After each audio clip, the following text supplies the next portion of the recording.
Let's see. Where did I end here?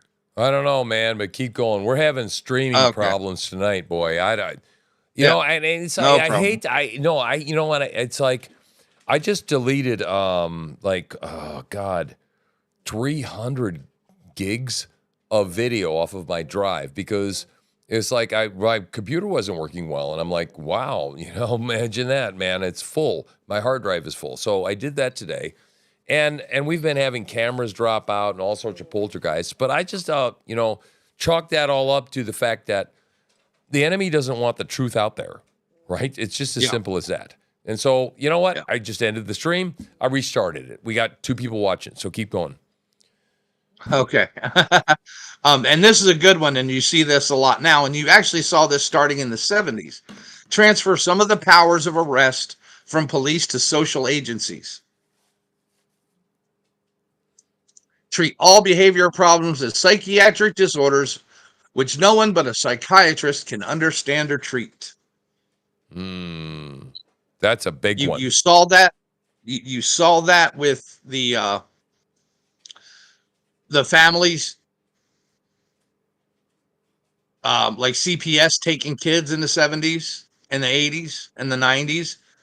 And now you're seeing that today with, California. If you don't recognize that your kid is trans, they Yep. can take your child. Yes, and where did walls come from? Minnesota, same thing. Yep, same thing. And the treat all behavior problems as psychiatric disorders, which nobody can understand. Nobody can understand that trans men are just men that want to dress in women's clothing. And think about the treatment for that, right? What is the treatment? The only allowed treatment for gender dysphoria. It's affirmation. Gender affirming care, right? Affirmation. Yes. Yes. It's affirmation. Yeah. Which is insane. Now let's use that same process on schizophrenics and see how it works out. Oh, come on now. No, honestly. I know. It's in the DSM-5. It's a mental disorder, people, and that's the whole thing that people don't understand is say, okay, it's a mental disorder, but it's not. Okay? Well, it's a mental disorder that we should placate to. Oh, that's even worse. Should we affirm a schizophrenic's? Yes, the voices in your head are the true you, and you should act on them. And you're a cat, and you should piss in the goddamn, box. Affirmation is not care. No, it's not. It's delusion, and it is cruel. Yes. Yes, it is. Dominate the psychiatric profession and use mental health laws as a means of gaining coercive control over those who oppose communist goals. Wow. Yes. Tell me one that isn't in yes in there. Okay. All MAGA people are crazy. Right. We're all mental. Yep. Yep. We should take their guns away because they're dangerous. Yep. Discredit the family as an institution. Encourage promiscuity and easy divorce. Done. Yep. No fault divorce, baby. Right there. Yep. And that, that no fault divorce, man, it's like, if you make, first of all, I don't think the government should have ever been involved in marriage to begin with. But that they are now, okay, it's a messy ball of crap, right? Because now we got to decide who's allowed to get married, right? The government fucking decides. Get this, right? My mom died in 1980. No, not 80. 1981 in New Jersey, right? My father, because my mother died, had to petition the courts for custody, and they were married. Because the societal standard back then for that part of the world was that the kids went to live with a relative from the mother side of the family. Right. Insane. Yes. So this type of thing has been going on for a long time. Right. Yeah. there's much of me that is very, I mean, I happen to be a conservative with a libertarian streak. And I put an R on my name, right? Because I identify the most at the moment with the particular party. But I mean, there is so much stuff that government just doesn't need to be involved in, but it is.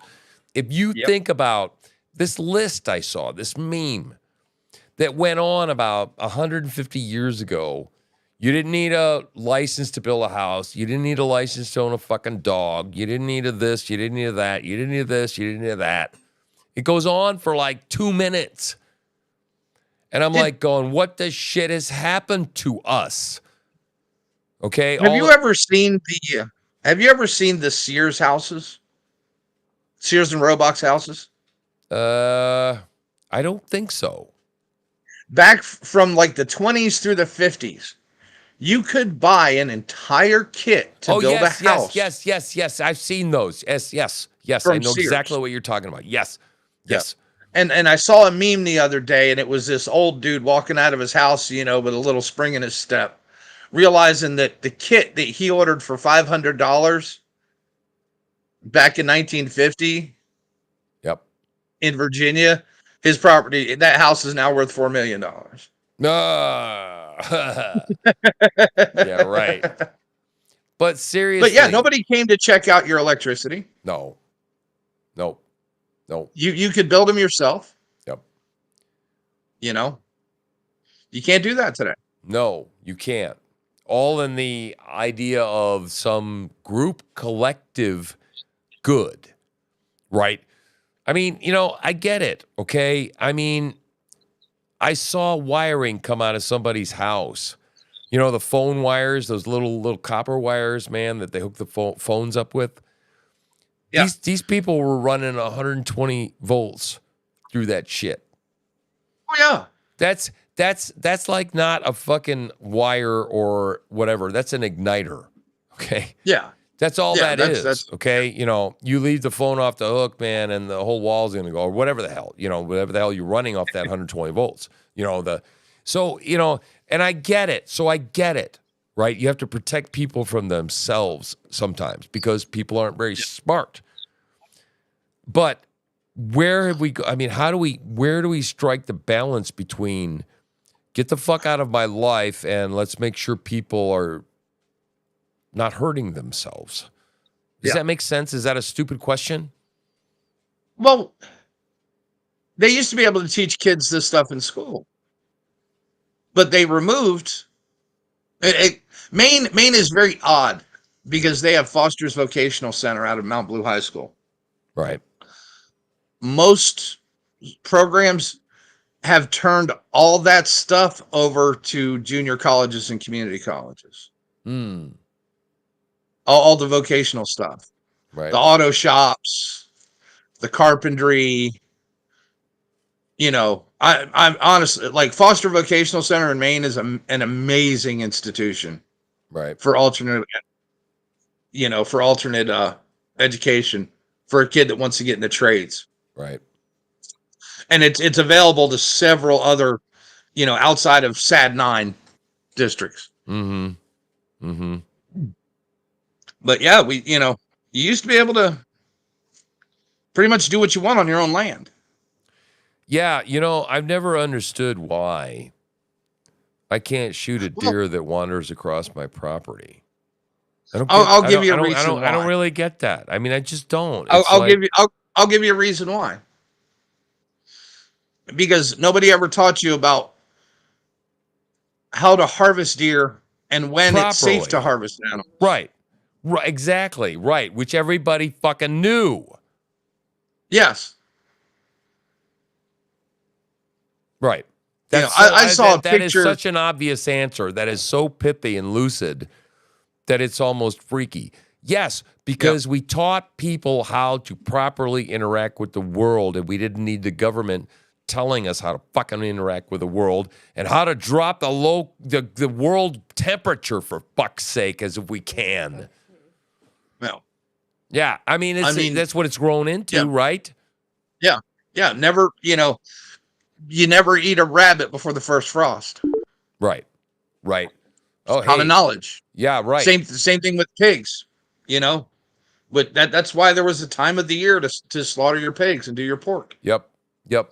Well, because parasites. we lived in tune with the seasons and the world, the universe, and all that stuff, which is, we've talked about it, man. People have tried to separate us from God.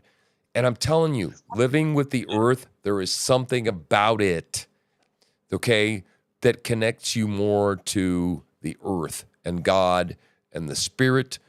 And that is where we lack, I think, is the spiritual realm, and you can say all you want. And listen, we'll take the atheists in here any day and the agnostics. That's just fine.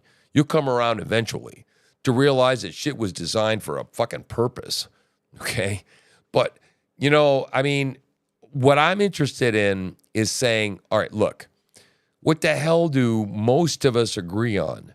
Because there's so much to be done, dude, and Oh so yeah. much to undo, that I think we can all agree on this, yet we don't agree on the margins about that, whatever that is, to be able to project a unified message that can win elections.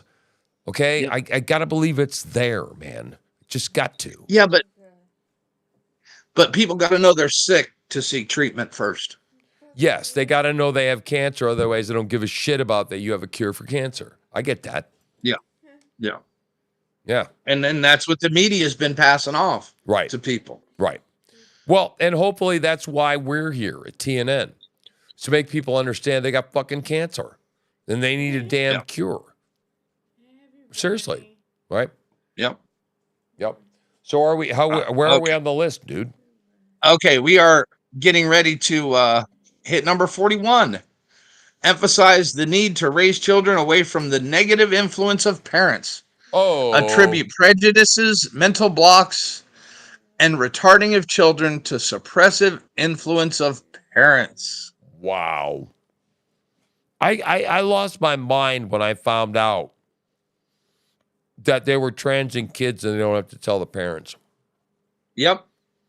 I was like, To the what? I point was like, of what the giving them fuck are you talking drugs. about? I was like, what the fuck are I you? You're lying to me. Yep. I swear to God, I was No, like, bullshit. You're not no. telling me the And truth.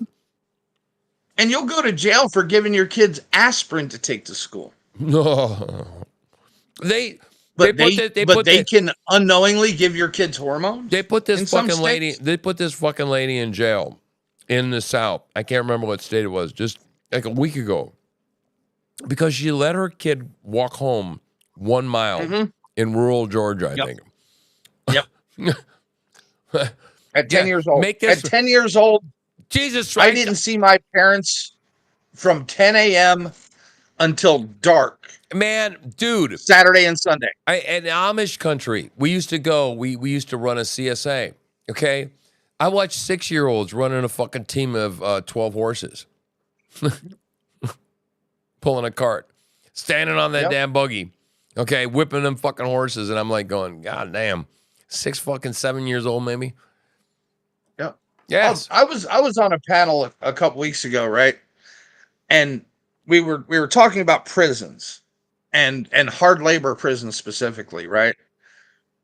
And the guy running the panel was very young, Right. probably in his early 20s. Whippersnapper. And he's like, well, no, he's like, oh, nobody would ever be able to work 3 days straight, 18 hours a day. But you know what I realized? Because he's never seen it. Yeah, right. Yeah. He's never seen, and he's definitely never done it. Right. He can't conceive of it. Right. No, he can, he probably thinks World War II, there was a 5 o'clock bell and everybody just stopped fighting and went home for the night to get a good night's sleep. Right. Right. Right. He's never seen men defy logic and nature his life. He's never seen men like me and you. Okay? He's never seen people that are going to go, you know what, motherfucker, I was just really happy where I was at, son of a bitch. And I was really, really, really fucking loving this life. But now I got to lay it down and I got to go to fucking war. And I got to go to war with you motherfucking numbskull. Okay? And I don't know if you've ever heard the quote, okay? But you're going to be one sorry son of a bitch when you fucking wake me up and I come into your fucking living room because you got into my shit too much. Okay? This is where we're at, dude. And I'm like thankful. But the thing is, I can't blame him. I can't blame him because the stories of those Americans have been suppressed by a lot of the policies we've read earlier. Yeah. And those people have been diminished in history. Right. But you know what? That's exactly. I think history repeats itself. Okay. It does. And I think that's where we're at again. Once again, where I'm like going, seriously, I was like, whew. When Donald Trump over the night won, and I woke up in the morning. I mean, we woke up in the morning. I mean, shit, we went to bed at 4 a.m. But I was like, oh, thank God. Thank God. Okay, because at least like, whew, we averted the next disaster. Because I'm like going, man, if they pull that shit in the morning and go, well, I know he was leading last night. And today he's not so much. I was like, we're going to lose our collective minds, But then I still understand that we're standing up against a mindset like we've been talking about all night that will not be defeated. It has the long haul in mind. And it has a deep set of tricks. Like, what are you on, number 40 something? Okay. Wakey kids. Right? These plays can be run in a myriad of different ways. Am I right or wrong, Mick? I mean, we see them coming now, but then tomorrow it comes under the guise of not the tranny. It comes under the guise of some other social justice thing, right? Yep. It's going to come back. It's going to. Yep. Yes. Yep. So, because it's Marxist ideal. That's what it is we got to boil it down to what's really going on here. So where are we at on the list, dude? Okay, we're at number 42. Create the impression that violence and insurrection are legitimate aspects of the American tradition. That students and special interest groups should rise up, use united force to solve economic, political, and social problems. Welcome to the George Floyd era. Welcome to Antifa. Welcome to the Vietnam War protests. That's right. But more recently known as Antifa. Okay, 2020. Yep. Yes, George Floyd. Okay, Jay Anderson murdered. Kyle Rittenhouse. Okay, remember Kyle? Remember Kyle Rittenhouse? In case you hadn't forget, that era produced that. Yeah, baby. Well, but see, I think Kyle Rittenhouse's trial being televised was a great blue pill moment. Yeah. Of the failure of the blue pill. Because for a year before, we heard about carrying guns across state lines, racist and all that. And all that got played out in public, in court. Yeah. In front of America. And? The narrative failed. Because the truth was shown. Wouldn't you call that a red pill moment? That's where I must maybe confused because I think it's a failure. It's a failure of the blue pill. Failure. It's a failure of their side which is exactly what happened with this complete election. It was clearly repudiated. We say, it's total gaslighting. It is, and I got to throw this in right now. This is when we throw the dog poop on their shoes and say, "I break with thee, I break with thee, I break with thee." We don't accept your narrative anymore, and I think that's where we're at, right? Yep. But I think that was one of the big moments where people started looking and said, "Wait, there's still a certain segment of society that thinks Kyle Rittenhouse shot 3 black men." Yes. Yeah.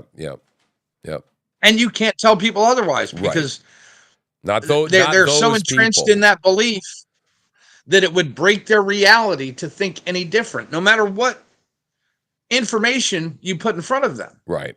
No matter what facts, it doesn't matter. Well, all right. And we let me put we saw the same with Trump. Yeah, we saw the same with Trump in the the good Nazis bullshit. Yeah. All right. Let me. Just because I like to park places, and just this is where I take turns, Mhm. right, and just stop on place, and Oh, I that's want to park on this.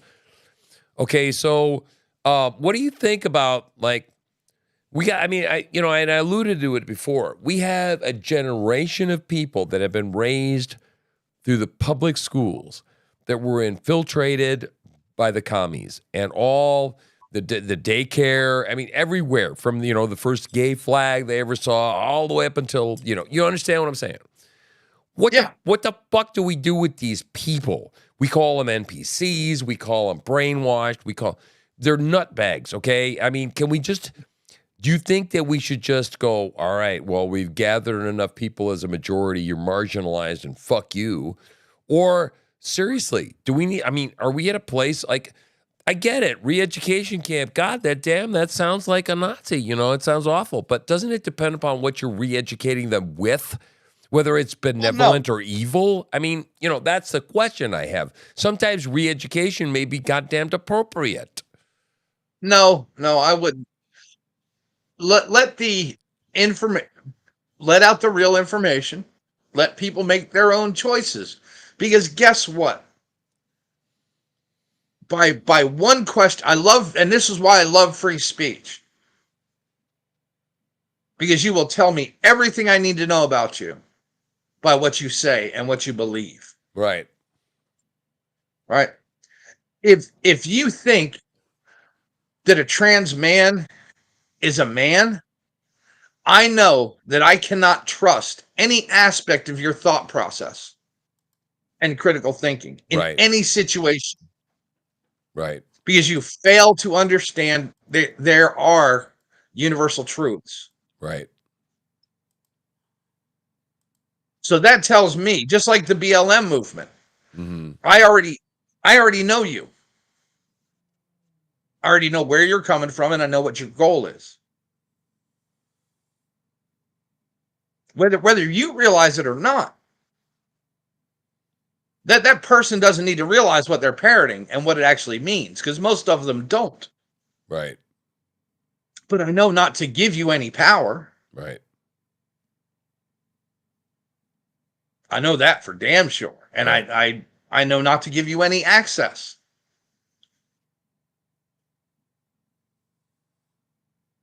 Let them be in the marginalized places in society where they will end up. Yep. Yep. Yep.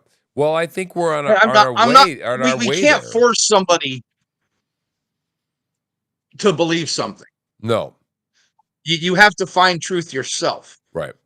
And it's a journey. Things I believed when I was 18 fell apart when I was 19 when I learned other things. Right. And I And think those things fell apart when I was right. 30. And I And think those things fell apart when I turned 50. right. And I think building good things, okay, and then having people gravitate to those good things that are built is Yes. better than well, here we go. All right. How about this? The gospel. Okay. How clever is the God of the universe that he forgives us for everything past, present, and future. And that forgiveness is what causes us to be drawn to the light rather than be driven by the law. Right? Clever God. Very clever God. Not really, because No? let's face facts, right?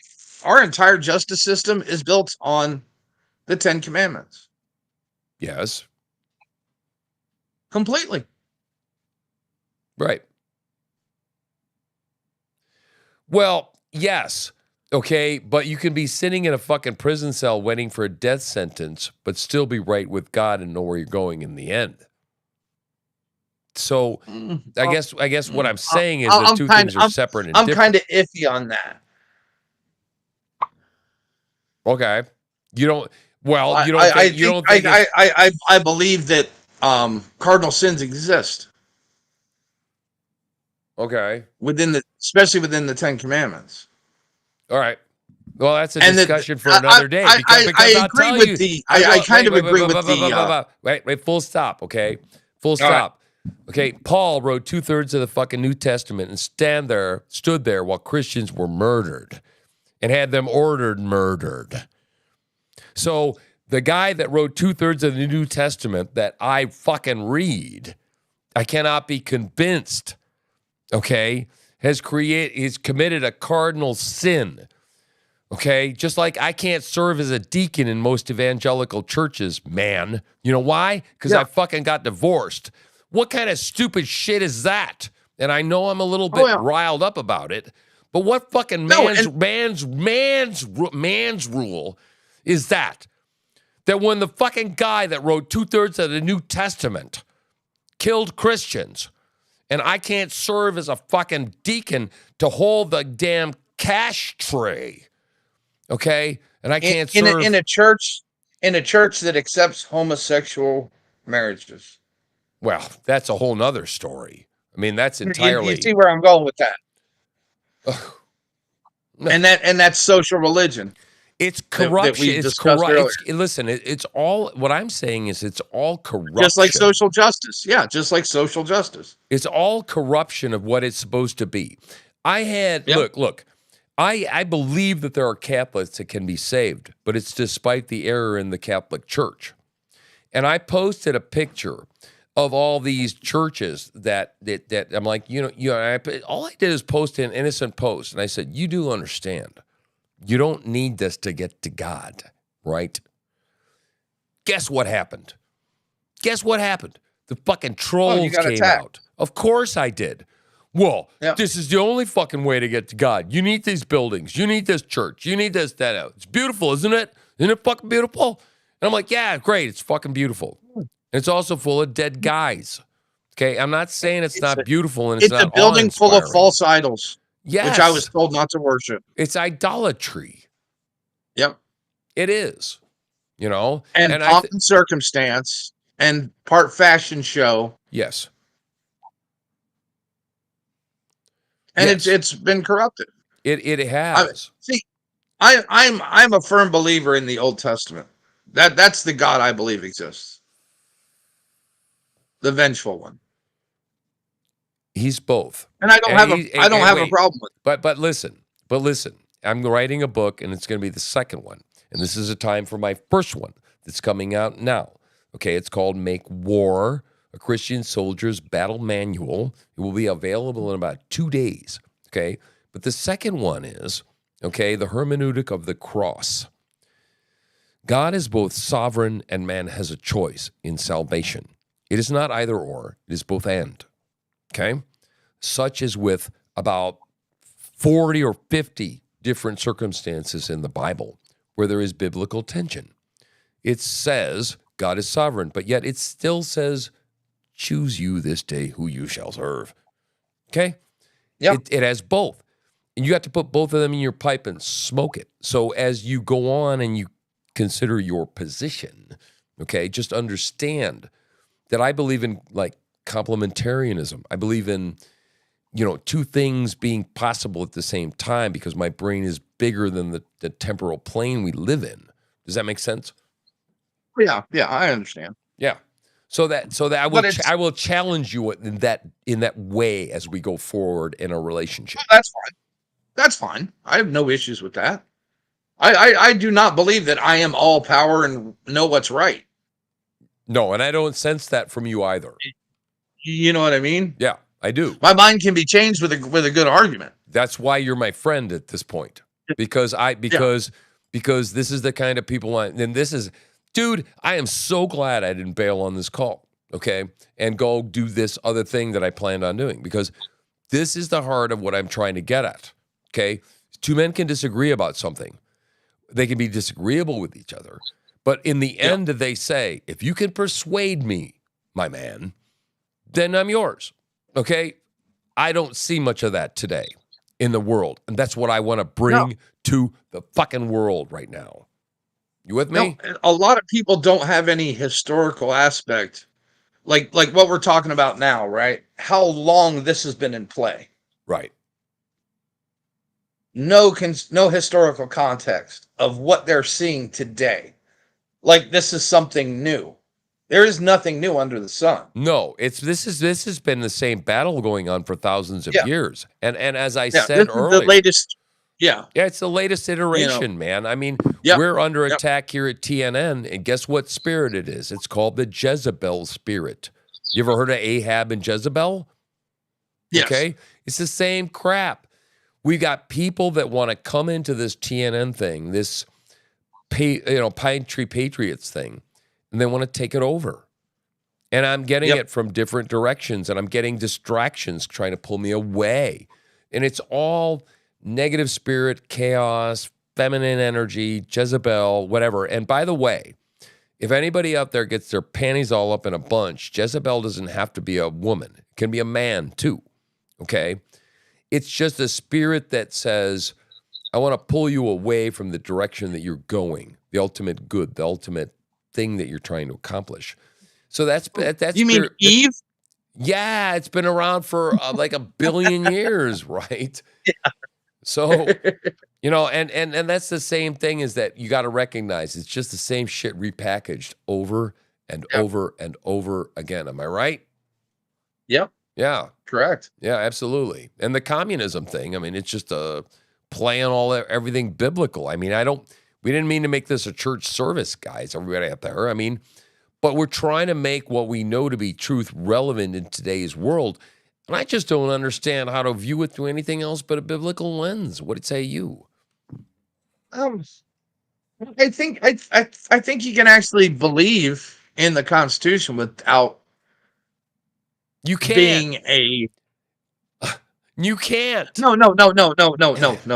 Let me finish, okay? All right. All Not right. without believing God, Okay. but without being in part of in a church. You know what I mean? Religion is a deeply personal thing, and I think it was It meant to is. be. Yes, it is. And of course it is. Of course it is. You know, it's not, and it was never a look at the way the Bible was written. There's a lot of very ambiguous stuff in it. Whoa, a lot. Yes. Especially Revelation and Daniel and things like that. Yeah. Yeah, and it's a process of in critical thinking. It is at You that. know, why It is did at he that. say here, and then what seems to completely contradict it here? Right. Let's look into that. Right. Let's look at instead of taking the Bible verse, bring up the whole chapter and look at the context of Right. what was said. Right. Instead of, I hate these theology stars that misquote the Bible. And I love breaking them down. I love it. I take pleasure in it, No. in destroying their narratives. Yes, I take pleasure I'm so because they think surprised. they think they're scholars. I've got an aunt that I no longer talk to. She's the only surviving sister of my mother, Right. because she's a nun in the Catholic Church.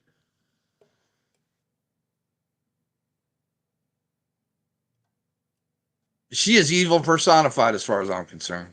No. Yeah. Okay.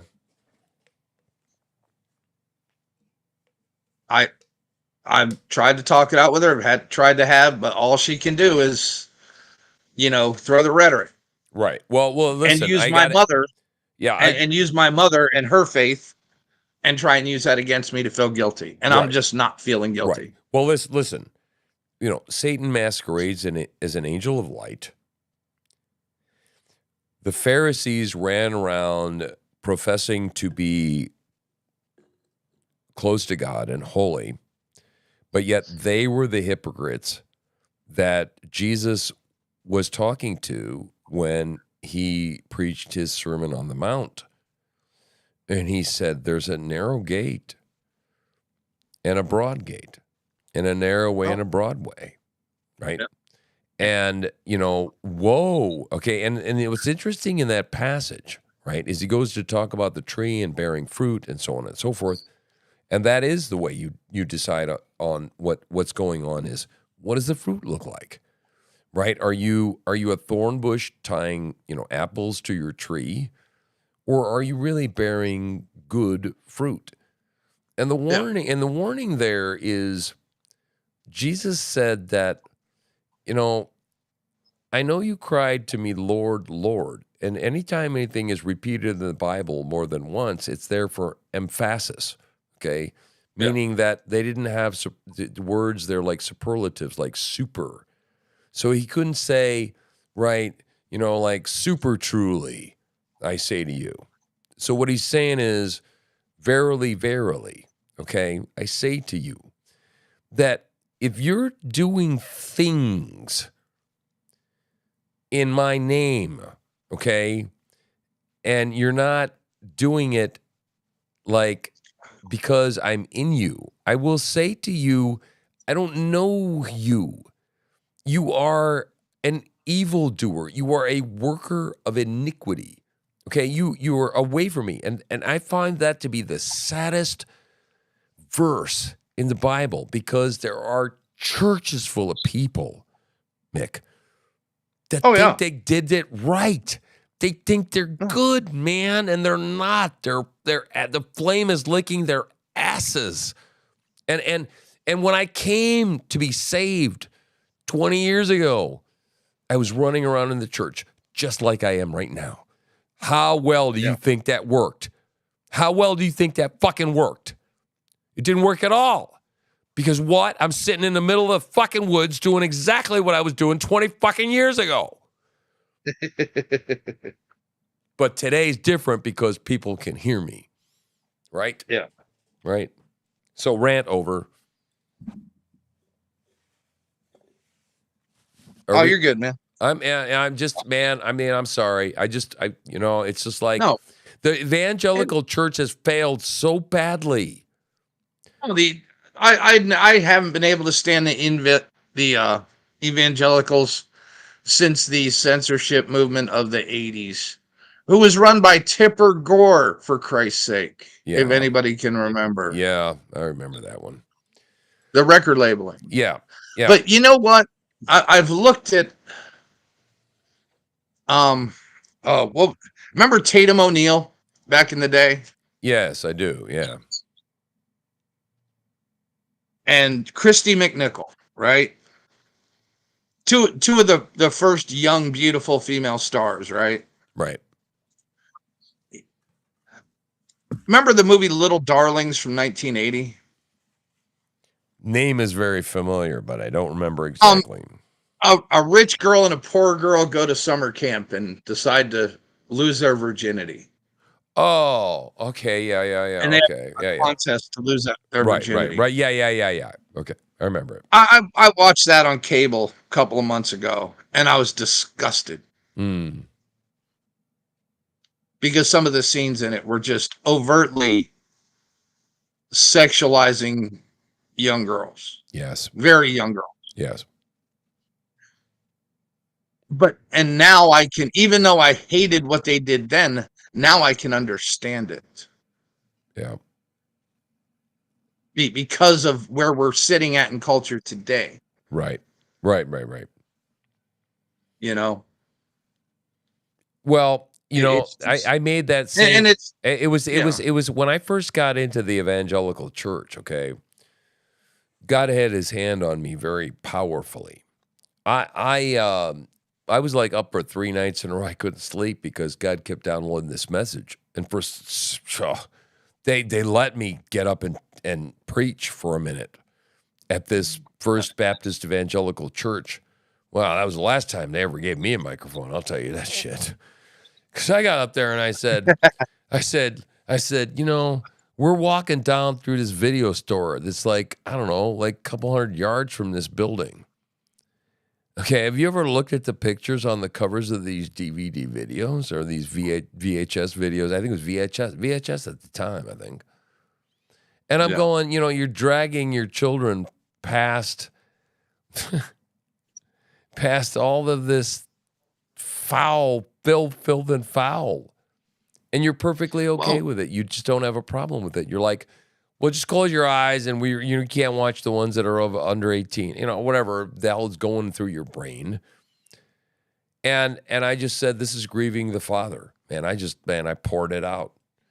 Oh, I didn't like that was the last time I was ever asked to preach there, right? So yeah, but the evangelical church itself and the people running it were doing the same things in their own homes. yes. And out in public. Yeah, well, that's what I'm saying, man. It's like, the remember the TV preachers?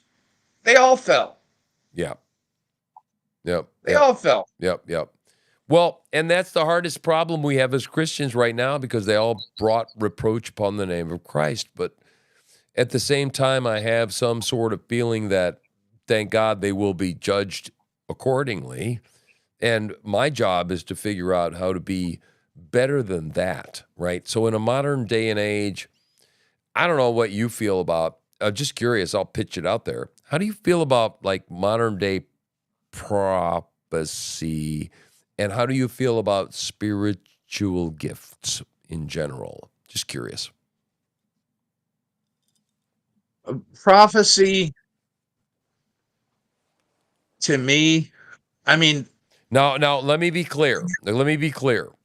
Okay, there's like the closed canon of biblical prophecy, but then there are people that understand things, see things, sense the seasons, sense trends. Does that make more sense? And there's also people that can see trends and use them for profit. True. And that's the problem. Mm-hmm. That's my problem with churches today, is they're profit driven. I get you what you're saying, right? Sure. Right. But I'm talking about some dork in the middle of the woods that has something to say. That says, I don't know. That's what I'm talking about. There's no better place in history to be able to say it than the platforms we have today. Right. But that's why they want to control them too. Right. Well, that's why now that Twitter isn't banning Donald Trump, Twitter is the evil. Yeah. But they were the angel when they banned Donald Trump. Right. Well, but they kept Hamas. They kept the Ayatollah Khomeini on their platforms. Yeah. But they blocked Donald Trump, the sitting president of the United States. Right.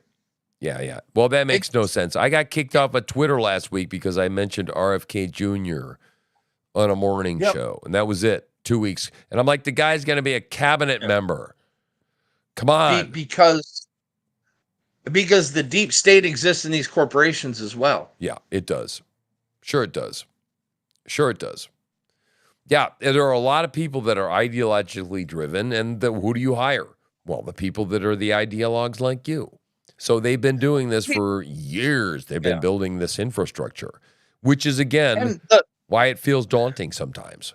So that's all. But the modern ideology person is because he's never had any real struggles in life. Right. All these young kids that are, they, like Jordan Peterson says, they can't make their bed every day, but they want us to hand over the keys to the world for them to run. Right. They wander upstairs and they say, Ma, where is my DoorDash? But they've never, they can only believe that way because they've never had they don't know hard times. They don't know hard work. They've only known easiness. All right. So like, let me just change the subject again. Right. So that being said, well, do you think these churches suffer the same? Right. Do you think this Trump victory, do you think this conservative resurgence, this populist movement, whatever you want to call what it is we're talking about, is it going to fix it? Is God on the rise? Are we on the verge of revival? Where's your barometer on all this shit? I don't see God anywhere near this. Sadly, Really? I and I'll tell you why. Wow. That I think answer I surprises me. think I have to admit that. I think at one time we were a favored nation by God. Right? I no longer believe that. Okay. Because of like abortion and all sorts of shit like that. And Yeah, all these ways we've gone. right. I no longer think that we receive preferential treatment. Interesting. Look at the odds of D-Day being successful. Yeah, that wasn't very good. That's for sure. You know what I mean? Right. Well, what's the chance that if they literally would not have been afraid of waking up Hitler to release the Panzer divisions in reserve, we would have been driven into the sea. Right. I believe we were at once a favored nation. I no longer believe we are now. Right. Because Donald Trump. because corporately speaking, we are not holy, not pure, not in repentance, not in sackcloth and No, ashes, because we I are ignoring God's word, and that God has turned his back on us no. because he cannot hear because our sin has separated him from us. Is that where you're going? We're a degenerate society. Yeah. Right. Well, and if you look We're a country of biblically speaking, degenerates. God will allow the punishment and the rod of anger from other countries upon the nation, should it not Yeah, be properly aligned with God. That's the way it works. He uses other countries. we're no longer a moral people, Right. and our founders said it, All right. So that our government is set up for a moral, educated people, right. and it will only be successful. So you think it's got to get worse before it gets better? Yes, and I think what I was glad to see that next day when the numbers hadn't changed was right now we got a 4-year pass, kind of like a 4-year break in the system, but the Republicans are already trying to destroy it with putting Thune in there. Right. They're already trying to delegitimize Trump. Yes. You know, So the question is like, well, I guess we're gonna watch. It's gonna be an epic battle because we're gonna have people that are, going in that are going to go in with a wrecking ball to clean house, and this time is not like the last time, right? yeah, but you know 2016. what? The What? Go ahead. but Go the ahead. problem is, right, with a lot of Trump's cabinet picks, right? No, I got nothing against Pete Hegseth, but I think he would have been a better choice for the VA, Mm, not DOD, right. What would your what because you what? Well, be, okay. Go ahead. Eric Prince,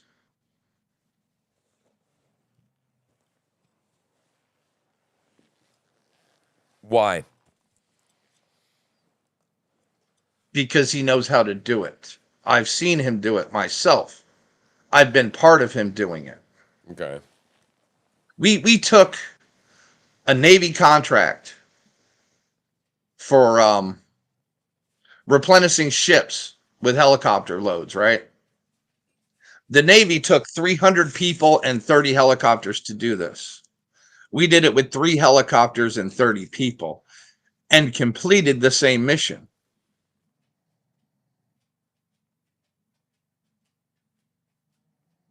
So what's your And you point? could do that across the DoD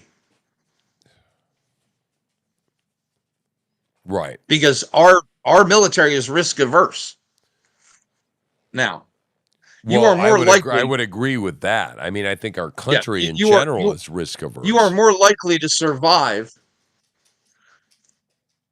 getting your unit killed in battle by making stupid decisions than you are a sexual harassment complaint that's false Right. Right. in today's military as a leader. Right. But the problem is the first woke schools in the country were the military academies. Mm-hmm. Well, But like Pete Hexick, right? I got nothing against him. I think he's a great guy. But when you walk into those rooms in the Pentagon, you got to know the players and you got to know the game. And a National Guard major doesn't cut it in those rooms because he's going to have to rely on people under him that are smarter than yeah, him. I know. I hear what you're saying, okay? And the But same I thing with hear what Matt you're Gaetz. saying, but everybody out here, okay? And look. I'm just fucking telling you what everybody out here, Yeah. all my listeners that I'm getting the vibe from, okay, are going, yeah, we're getting into that fucking cutting the end off the goddamn ham thing again. I just got this fucking feeling that we're getting into this fucking thing. It was like, well, we need people that know how the fucking system works. Because otherwise you can't fucking work the system if you don't know how the fucking Well, guess what? Now we're back into fucking establishment whoas. Okay? No, you're not. That pisses No, you're not. us all No, you're not. off. Well, I'm just saying Because maybe there are- I'm not, but I'm just saying that's the way it makes us fucking feel. It makes us, this is why we fucking want disruptors. It's like, you know what? Fuck me. I don't give a shit. You know, it's like, listen, there's a lot of shit I've managed in the world that I don't know nothing about what's going on underneath. Okay? But I know how to manage something. Okay? And I'm not getting angry at you. I'm getting angry at the concept of saying you can't do that. Like, you know what I'm saying? It's just like, well, I mean, I agree with you. Like, Pete Buttigieg would be disqualified, but Pete Buttigieg is he's the Secretary of Transportation. What the shit does that guy know about anything? Nothing. Oh no, dude, you will not hear me. I mean, most of Joe Biden's appointees were highly unqualified, if not actually had disqualifying behaviors to run the departments they did. Right. And that's why rural internet still isn't happening. That's why the car charging stations aren't happening. Oh, jeez. Because you have theorists in charge instead of doers. Right. Right, exactly. You have people who know theory, but know nothing of actually doing things. Okay, all right. So that's an argument against Pete Hegseth is what you're saying, is because you're just saying that he just doesn't have the smoke. He doesn't have the on-the-ground experience. The learning curve is way too sharp for a newcomer. And you don't think that he can surround himself with a bunch of people that know it good enough that he can't manage them to do the damage we need to do? Does that make sense? No, because he's not.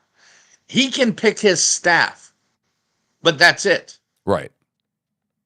General Miley. All right. So what's your suggestion then? And who? Let me use this example though, right?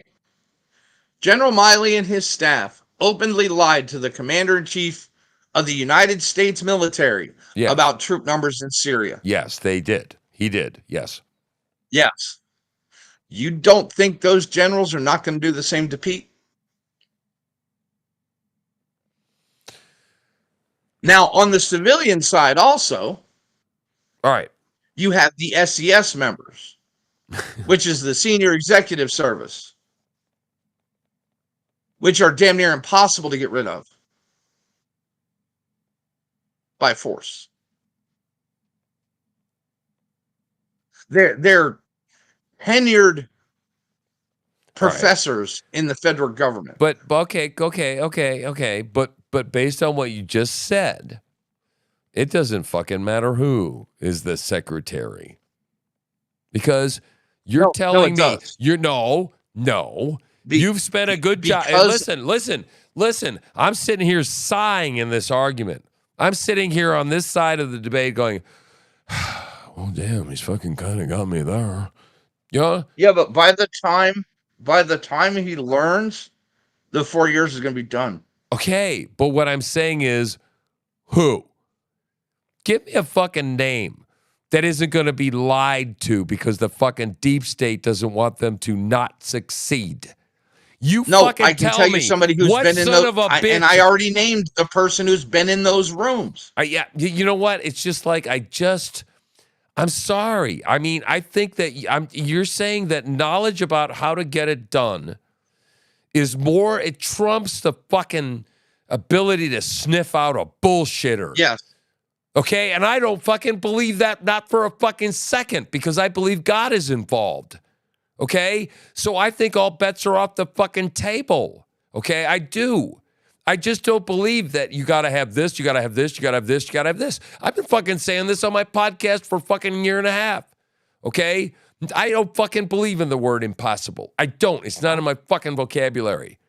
Well, you can't. I don't want the man who you can't run an independent candidate against the governor, Susan Collins. I'm like, fuck you, fuck you. No, I hate your word impossible. I don't like it. I did not say impossible. I said the learning curve is too sharp. Okay, so how? I don't want somebody. I don't want somebody who worked for the generals. I want somebody who beat them already. Okay, who? Eric Prince. Okay, who is Eric Prince? I don't know him. The founder of Blackwater, sir. Okay, I know Eric Prince. Okay. Yes. All right. And because he knows what? The tactics and everything, what was his highest rank? What are his qualifications? You disqualified. He was a Navy. I'm not an expert in this, so you disqualified one man based on one thing. You're qualifying one man based on another. Help us all out. Okay, Eric Prince built a private military company from nothing. Right? He's the son of a millionaire who joined the Navy SEALs, and nobody knew he was rich until his father died. He took over the company business, sold it, but he wanted to stay close to the SEALs and to the military. He realized that the military has a problem in training and doctrine command. So he devised a system that could move as fast as the training needs of the military and provide that training, and did. And that's what he built for Blackwater. He beat the generals because he could provide a product that they could not. With all the money in the world, he did it on his own. Right. I want the man who has beat the generals. I don't want the man who worked for them. I want the guy who can tell, who is not afraid to tell the generals, no, we're going to do it this way and you're going to like it. Right. Because that's not a National Guard major. Pete Hexet's a great guy. And with his background, I think he'd be far more useful in the VA, helping veterans. I don't disagree with your point on that. That you won me over to that point, right? Yeah. And I am fearful that Trump is still, even in his second time around, not going to be intelligent enough about trusting the people to do the work that needs to be done. So, well, I'm with you a there lot because of these guys, right? Yeah, go ahead. Like Elon Musk and this Department of Efficiency stuff, right? Doge or whatever they're calling it. Yeah. What happens when he gets bored?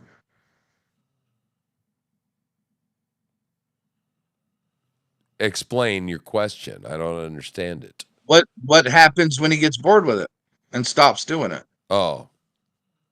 Well, we don't know. That hasn't happened yet. We're assuming he's not going to. Well, I mean, it's gonna look at all his other businesses.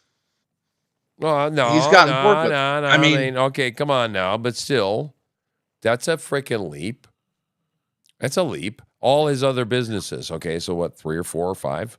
What are you talking about? I mean, you're not you're not convincing me from the standpoint of, look. All right, what's going on with what's going on with boring? No, stop. This is important, right? This is important. Yes. I'm a fucking fart in a windstorm.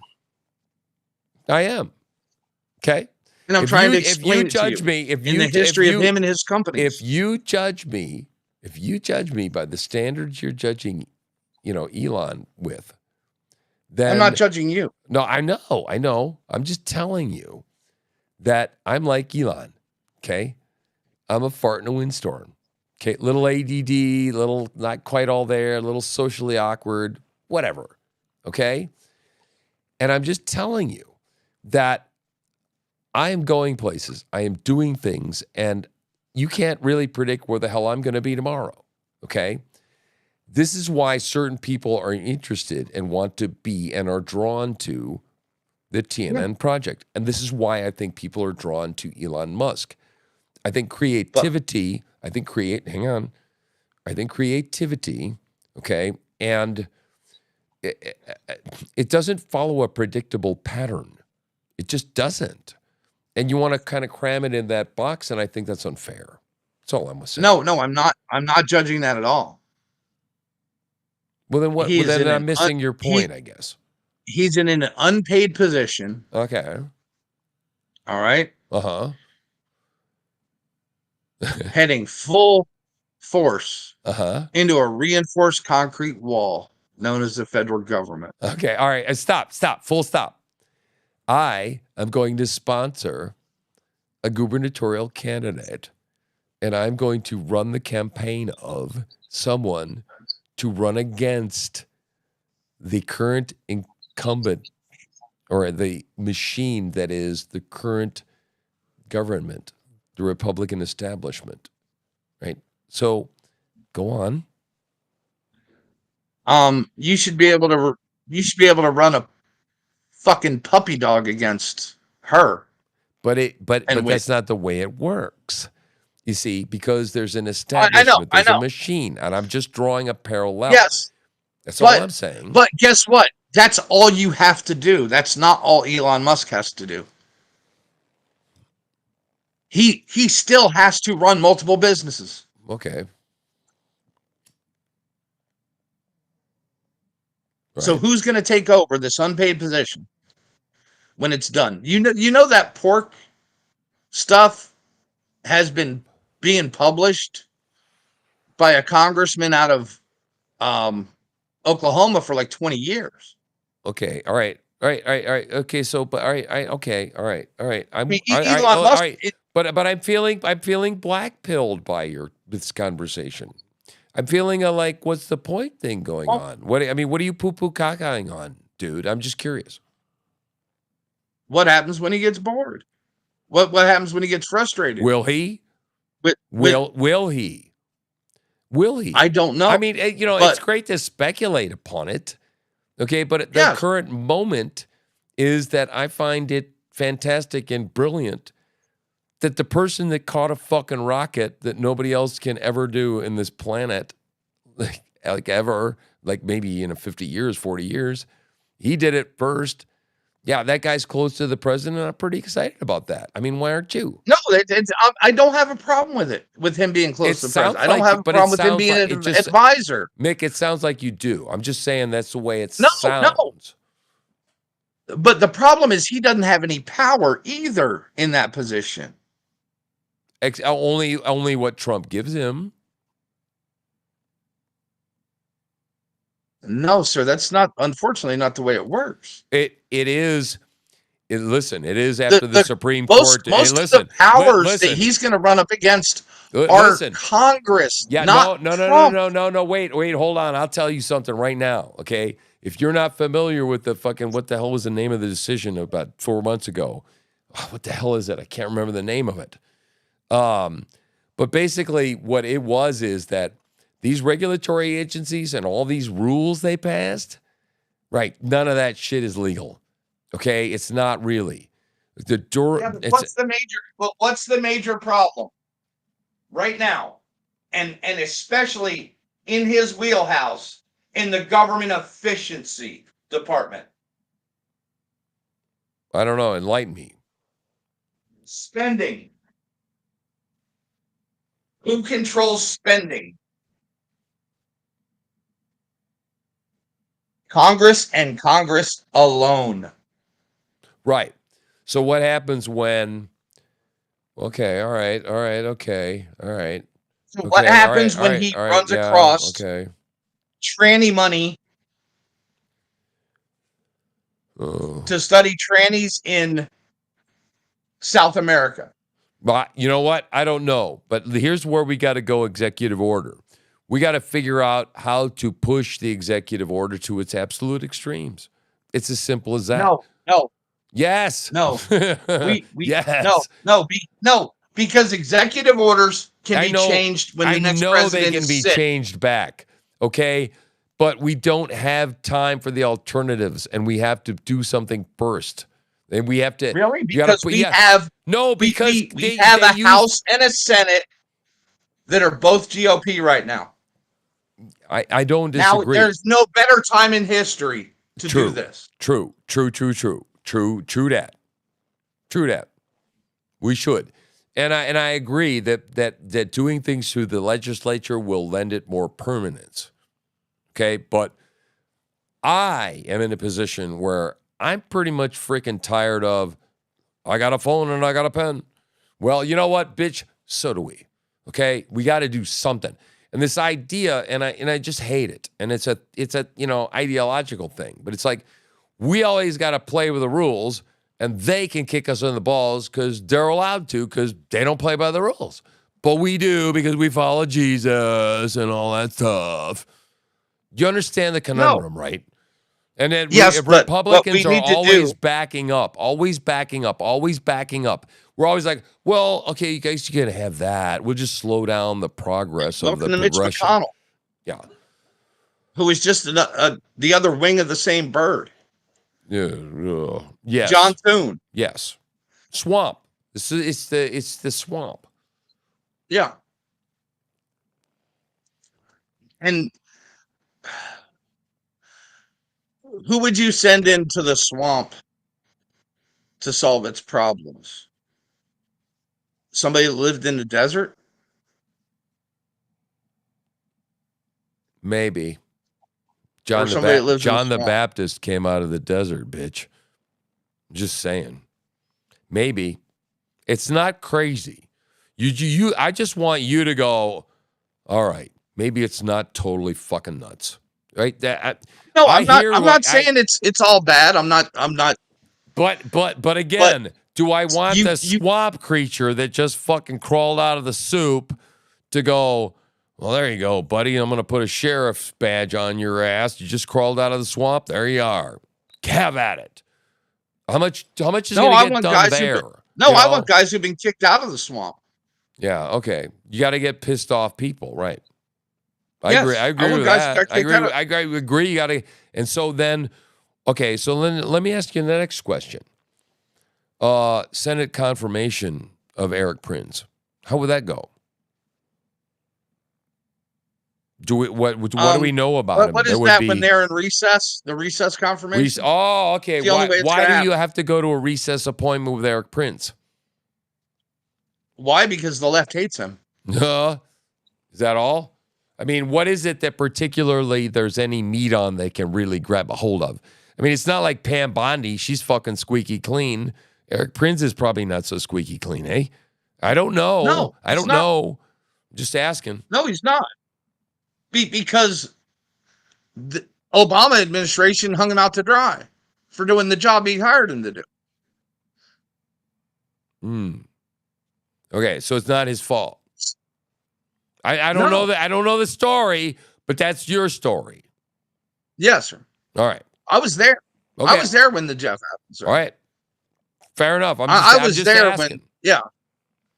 I don't know. I don't know shit about any of this. Okay, I am like woefully ignorant when it comes to talking about our national defense. Look up Nasor Square. Say that again. And look up Nasor Square in Iraq and tell me what you find. You're gonna have to DM that to me because I'm not writing that down. Yeah, no problem. Yeah, no problem. DM it to me. I'll look it up. Yeah. I will. I told you, man. My mind is open and persuadable. But I'm telling you what they can use against him. Right. And the left hates this guy. You know why? Well, they hate Pete. They hate Pete Hegseth, and they hated Matt Gaetz too. Right. He has beat the military-industrial complex. He did it. You might have won a battle, but man, it's still alive. Okay, it's still alive. It's not dead. It's just not. It's ready for Yes, and round. that's It's where ready for that's why we round need. 2. But that's why we need the control through the legislation process. Yeah. I hear you. You know, stop this trade-off. Like, I worked in the aircraft industry here in Wichita, right? Yeah. The J-Patch fighter, which is the fighter trainer for the U.S. Air Force and the Navy. There was 2 competing firms right here in Wichita. One was Raytheon, and the other was Cessna. Yeah. Cessna had a far superior product, along with 30 years of developing the previous one. Raytheon was in trouble, and they were a defense contractor in trouble because of Raytheon missile systems and our reliance on those. So they got the JPATS contract for an inferior product. Cessna, in turn, got the contract to provide all the private jets for all the government agencies. That shit needs to end. You know, I tell you, This goes back to Lee Iacocca and the government buying Dodges. Right. Yeah. To bail out these companies. So let me ask you, man. I mean, you know, it's like it's easy to get dragged off, okay? And I want to pull it back into the question of, I guess, theoretically, is it fixable by the right people? I mean, if you were president and you could pick every single person, okay, and put in exactly the right people, what are your odds we're going to make it out of this fucking mess? Because without Congress, 0. Huh? Without Congress, 0.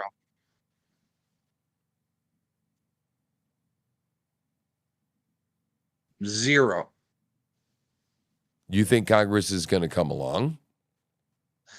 That's the good thing about Congress. We can get rid of people. Yeah. See, I happen to feel, and this is my belief, right? Let's go back to, as the Constitution stated, that the 2 senators from a state were assigned by that state's legislature.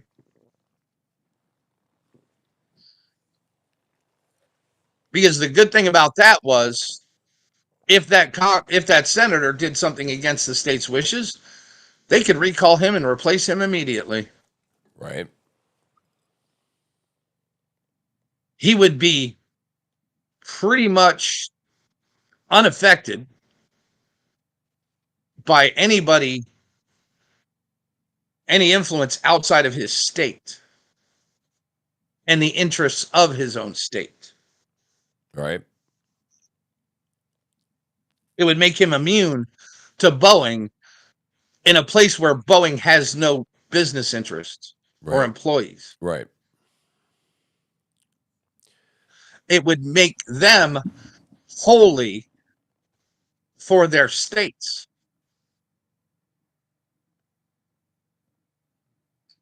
And answerable only to their states and their states' legislatures.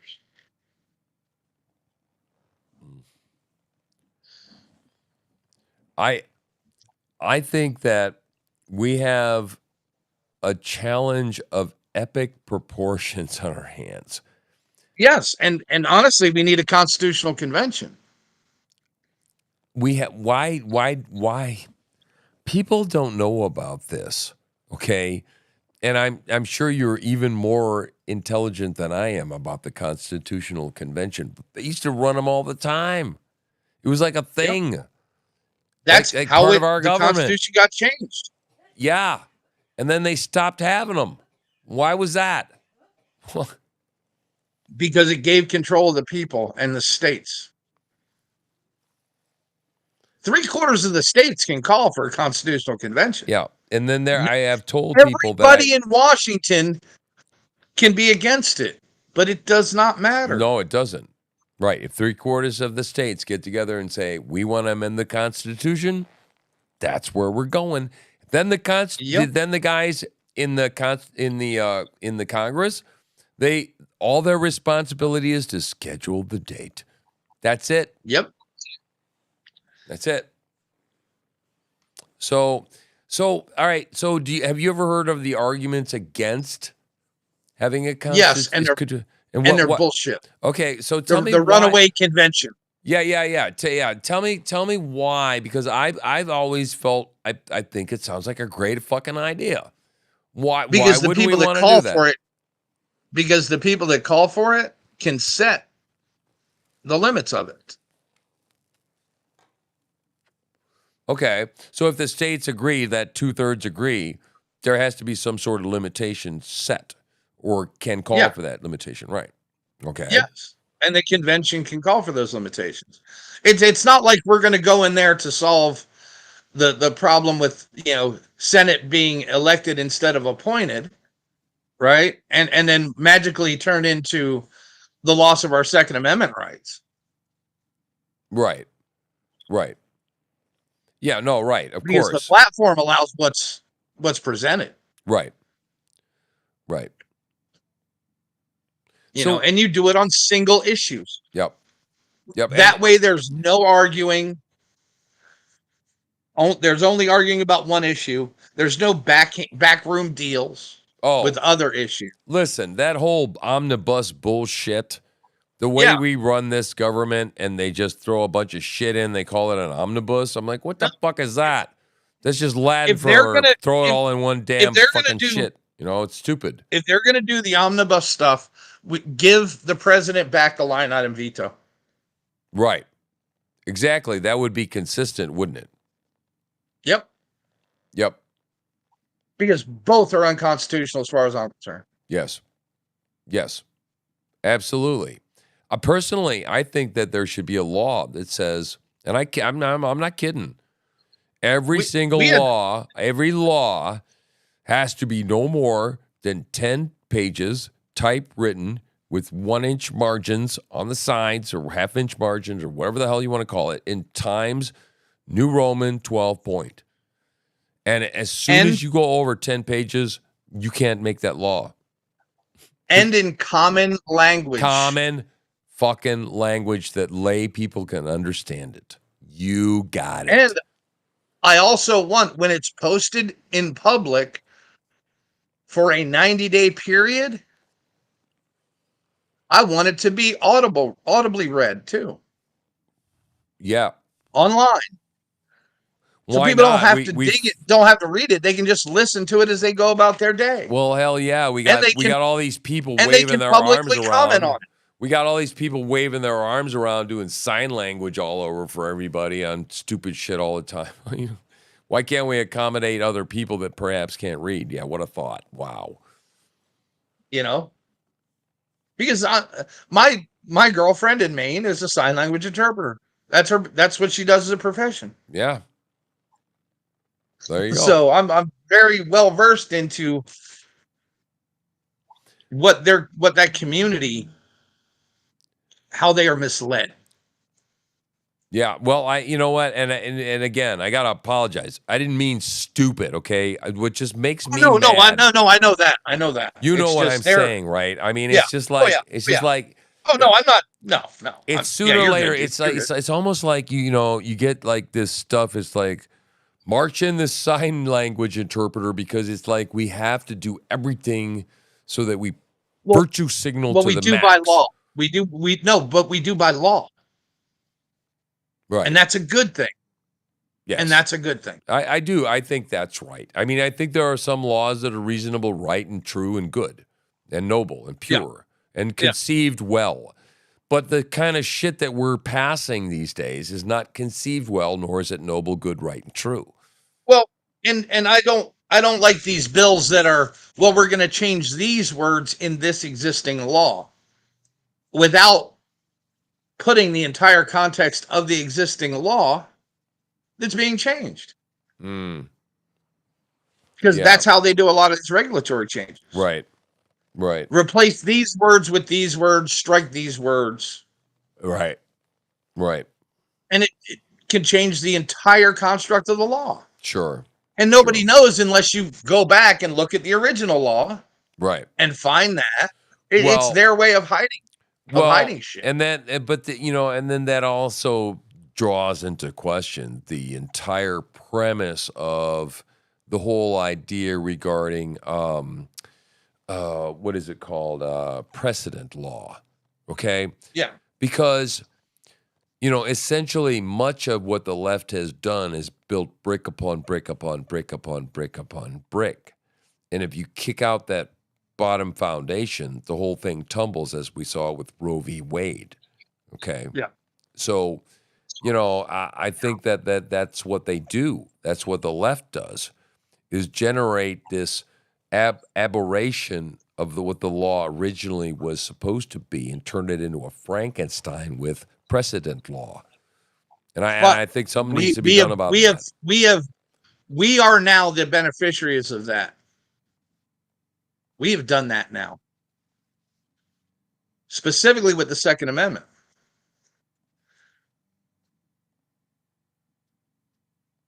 Explain. I'm doing a search here real quick. That's fine. Yeah. I hope people are hanging out with us. We got 212 views since we started back up. That stream crashed. I don't know what the hell's going on tonight. I thought I had my computer fixed. I deleted like 300 gigs of hard drive shit, but I thought that would fix it. Yeah. But anyway, it was New York State versus Bruin. Okay. That puts everything having to do with guns back at the time of the Second Amendment. You have to look at it in that context. Well, guess what? Back then, you know who owned warships? Private people. Right. You know who owned cannons? Yeah. Private people. Private people. Yeah. To protect all their trade and their, yes, tobacco and whatever the hell else they were floating around on those boats. Sure. We would have had the most unsuccessful Navy in the world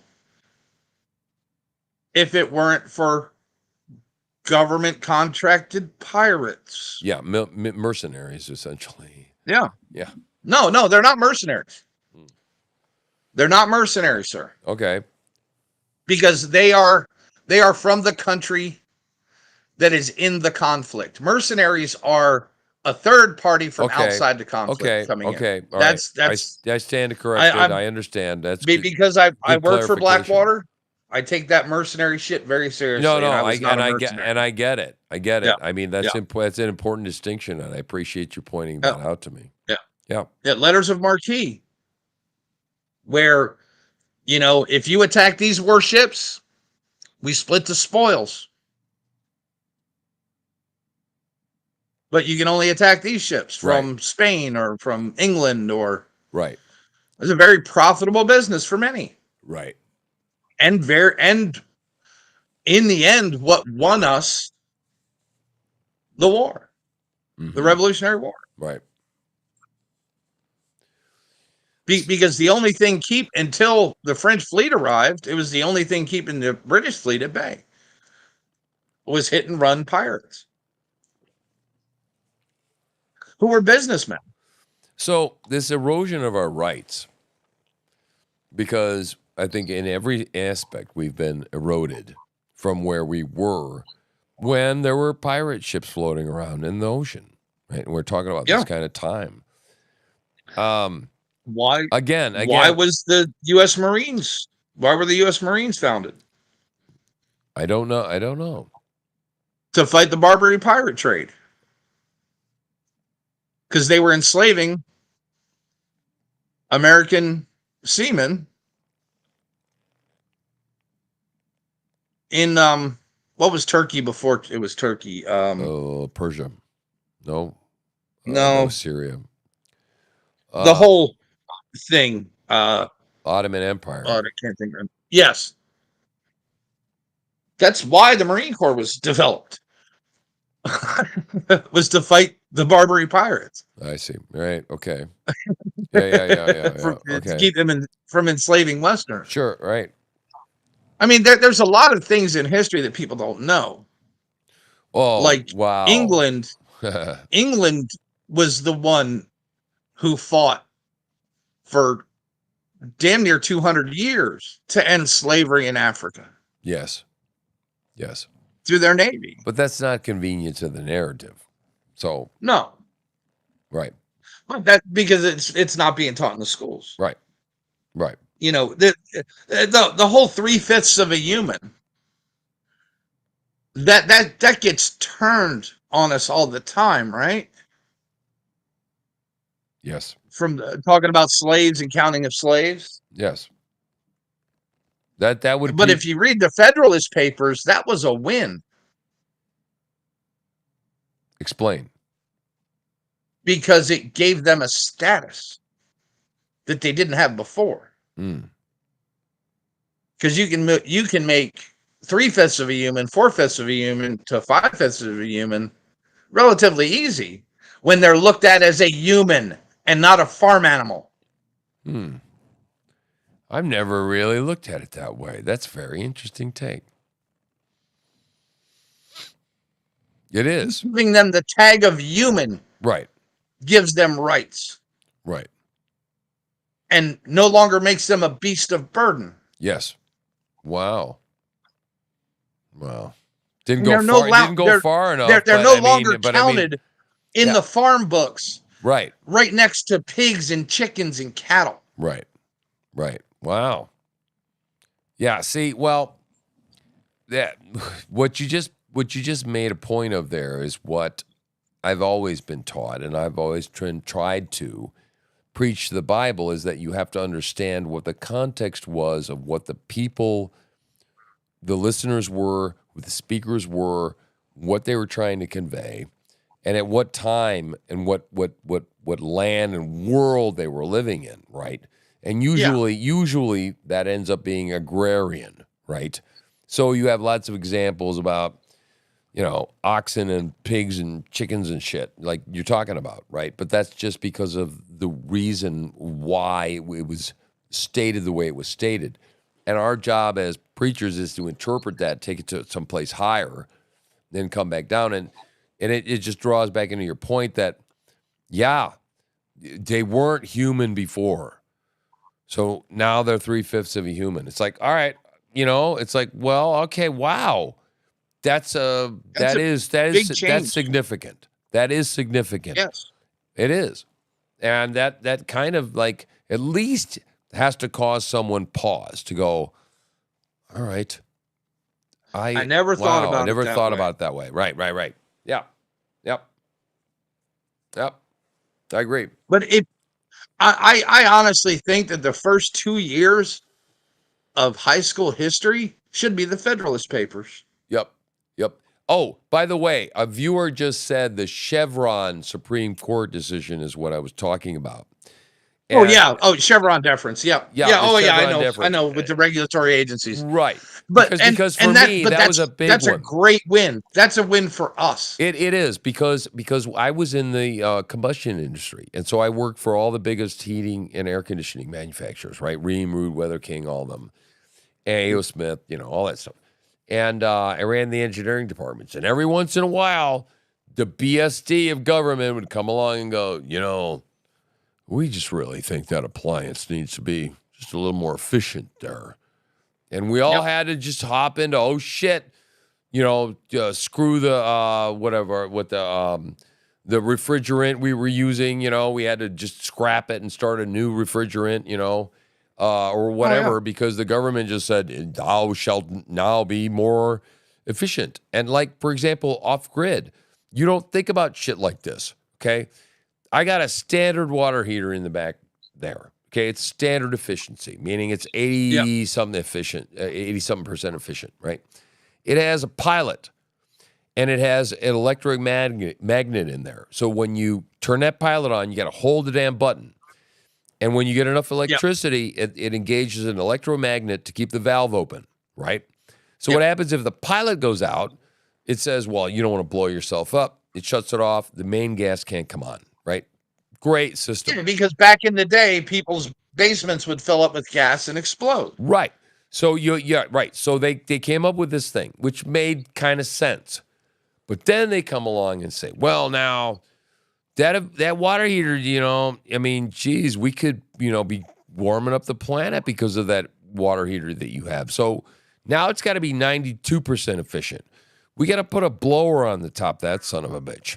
And now we have to extract the latent heat of vaporization out of it, right? Which is the shit that you can't get out unless you got condensed water. And in that water condensing, you release heat, okay? But you need a fan, a 120-volt fan. Now you need to be hooked to the power grid, you see?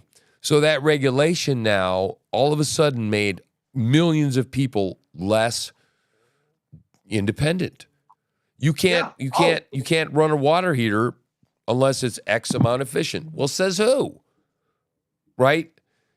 The EPA. We got to stop. We got to stop that stuff. Well, do you remember the Clean Water Act, which was the beginning of the EPA? Yes, vaguely. I mean, It was to control but all navigable waters within the United States. Oh yeah, my pond fell under that. My pond in Tennessee. Now it does. Yeah. Now it does. Yeah. The puddle. See, navigable had a meaning. No. They've originally the left has been playing around with words forever. It's the logos problem. They've been twisting the logos. I know. And they've turned these agencies over to the activists. Yes. The experts. No, the activists. Because they're not experts at anything. I know. Because you know why we changed out from Freon? But they have the degrees and the titles next to their names. But do you know why we changed out from Freon? Because of the ozone issue. Right? Wasn't it ozone related? Yep. And guess what happened? The hole on the planet that you just all had to take the word that existed. You can't see it. You can't look up there and see the hole, It but didn't it's exist there. for the reason. Because they finally figured out that R12 and R22 at like 100-foot altitude, pressure altitude, reverts back to its normal states. Imagine that. So guess what? Hairspray didn't kill the ozone layer. No. But we see aviation got because of the nature of it, it got an exception for R12 and R22 because of the cost in changing these systems out. I was working at Learjet at the time. This is early 2000s. They couldn't, when we changed to 134A, we couldn't keep those planes cool enough. All right. Because they were just less efficient. Yes, of course. It was all a scam. All that shit was a scam. Man. Just like every state having different blends of gasoline is a scam. I agree. I can't see anything against that. No, it's ridiculous and we've fallen for it. You know, we stopped using actual pesticides that killed bed bugs because of raptor eggshell differences. I know, man. It's now we're installing windmills because we want to save the whales, but they kill the whales. And killing those same birds. Shit. I know. Yeah. You know. Yeah. It's crazy.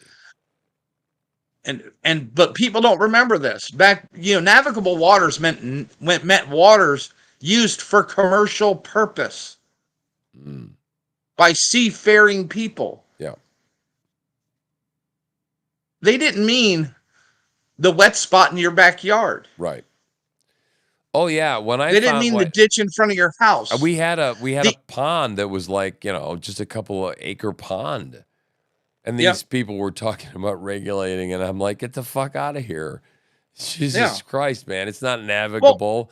I mean, like, I wouldn't even put it like, the paddle boats in it. It's for feeding the sheep or watering the sheep out front, dude. It's a hole. The EPA argued in a case against a farmer in Michigan, I believe, that the plowed furrows of a field were a mini mountain range. I got to tell you a story. I was in Tennessee, and I was running a community-supported agriculture program, okay? Joel Salatin, the guy that's actually being entertained to be advisor to the USDA, was the model that we used, okay? Because he had that sustainable agriculture model where you drag birds up and down the field in 10 by 10 pens, right? And it's all perennial polyculture and all that bullshit that, zinger words that we learned back then. And we ran this thing, and one day I rented a backhoe because every time it fucking rained, they put in this Walmart downtown, and all the wash came down on Piney Creek, and we lived on Piney Creek, and this fucking water would come up like a madman, and it would just destroy a bunch of shit. It would tear down my fences, it would just fuck shit up, So I rented this backhoe, and I dug this shit out, right? I spent days doing it, man. Loved it. It was so fun. And then I get and this. you committed a federal crime. Oh, yeah. I got a letter from the fucking state. It says, you got to put that shit back. You know what I did? I fucking ignored it. And I'm like, fuck you. You put it back. Okay. I did this, okay, so that the water could flow more freely. And you're coming in here and telling me some shit about, well, you didn't get this, and, you might have dripped some shit in there, and fuck off, And I'm serious, man. I think we all need to be done with this, okay? I don't think people understand the amount of regulation. It's insane. See, the EPA only exists within the confines of the Constitution, right? Or should only exist in the confines of the Constitution. Theoretically speaking, yes. And that is where two states collide at a piece of land and water. That's it. They shouldn't control the things within your state. That's up to the states to do. And it's their right by the Constitution to do that. Right. Yeah, theoretically, because that's the way. And the federal government but that's is another supposed thing. to. But people don't even get that, dude. Here's what listen. This is your average layman's understanding of federal versus state government. Okay. So we got to have laws in the state, okay. And then there's like the federal government. Well, that's bigger than the state government. So I guess that's more important. That's what people think.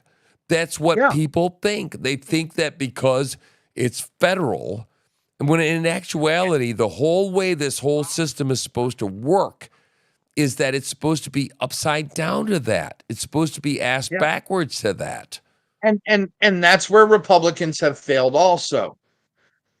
Is they abandoned local governments and put all of their trust and faith in the federal races.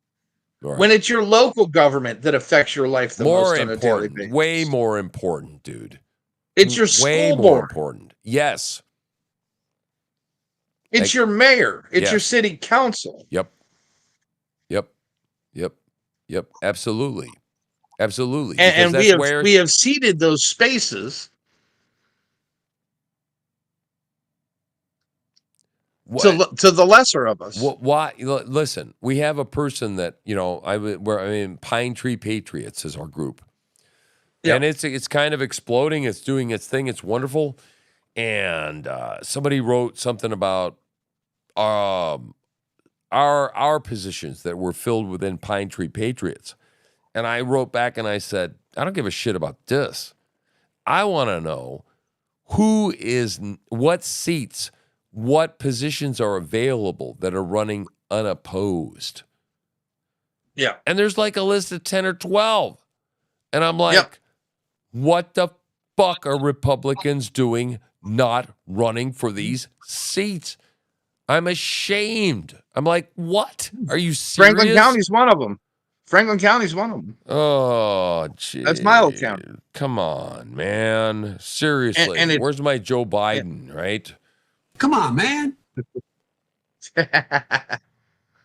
Well, yeah. I mean, but you're going to have a hard time finding someone to fight in Franklin County because the University of Farmington has taken over that county.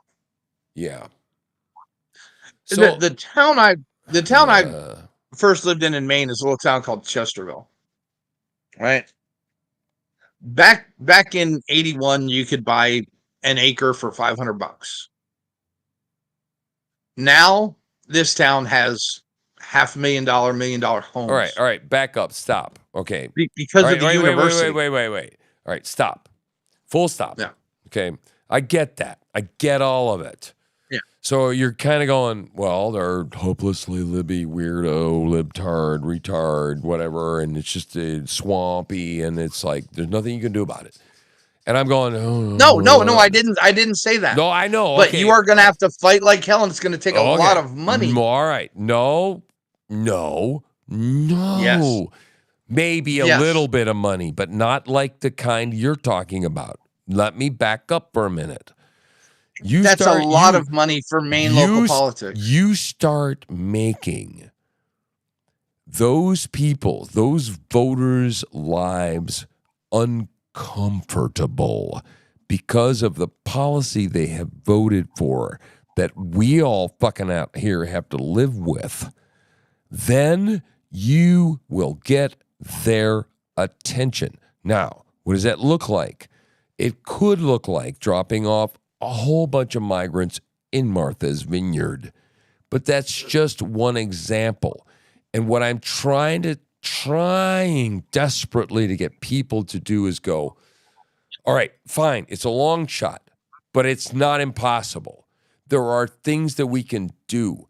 We can go commando. Tomorrow, the internet will not be what the internet is today. Artificial intelligence will not be tomorrow what it is today. And so I just refuse to concede that there aren't radical tactics that no one has ever thought of that we won't be the ones to think of first. So forgive me for being a dreamer. It's just the way I operate, man. It's the way I roll. Oh, well, then tell me the machine that can beat Massachusetts' effect on Maine. Because I ain't seen it in 30 years, 40 years. Well, partly it's me. Because liberals leave their shitholes. Yeah. Go on. And reform them where they land. Yeah, it happens. There's a liberal that showed up in Poland who wants the town to spend millions of dollars on a pool when there's a public park with a lake, because her Massachusetts kids don't want to walk on a scummy bottom of a lake to go swimming. Right. So to that, I would say, how do we destroy that bitch? I'm just saying. Yes. Okay. Hey. Yeah, we take her. We take her out of the. Yeah, we run against her. I'm talking about going fucking full bore. I'm talking about with the fucking shit that the Republicans won't goddamn do. Okay, is get fucking nasty. And I'm sorry. No, we don't have to get nasty. No, we do sometimes. We do. No, we don't. We do. I think. No. Well, there we. All we have to do is tell the truth. There we disagree. All we have to do is tell the truth. No, truth. And listen. And if the truth is inconvenient. No. Jesus told the truth. You know what they did to that son of a bitch? They fucking crucified him. May I remind you of that, sir? The truth is not enough. And who did it, sir? Who did it? Who walked away? Who walked away with the pocket full of silver, sir? One of his own. One of his own. People's hearts need to be changed in order to understand the beauty of Christ is my point, okay? So how are we going to change people's hearts? The way we've been doing it for 20, 30 years, or in a new way that says, well, maybe we can, and I'm not talking about just listen, I'm talking about the full bore the thing. problem is here. your ambiguous speech, right? Okay. Honestly, that's the problem. Which ambiguous speech?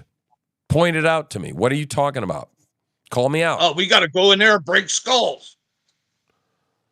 Oh, come on. Come on.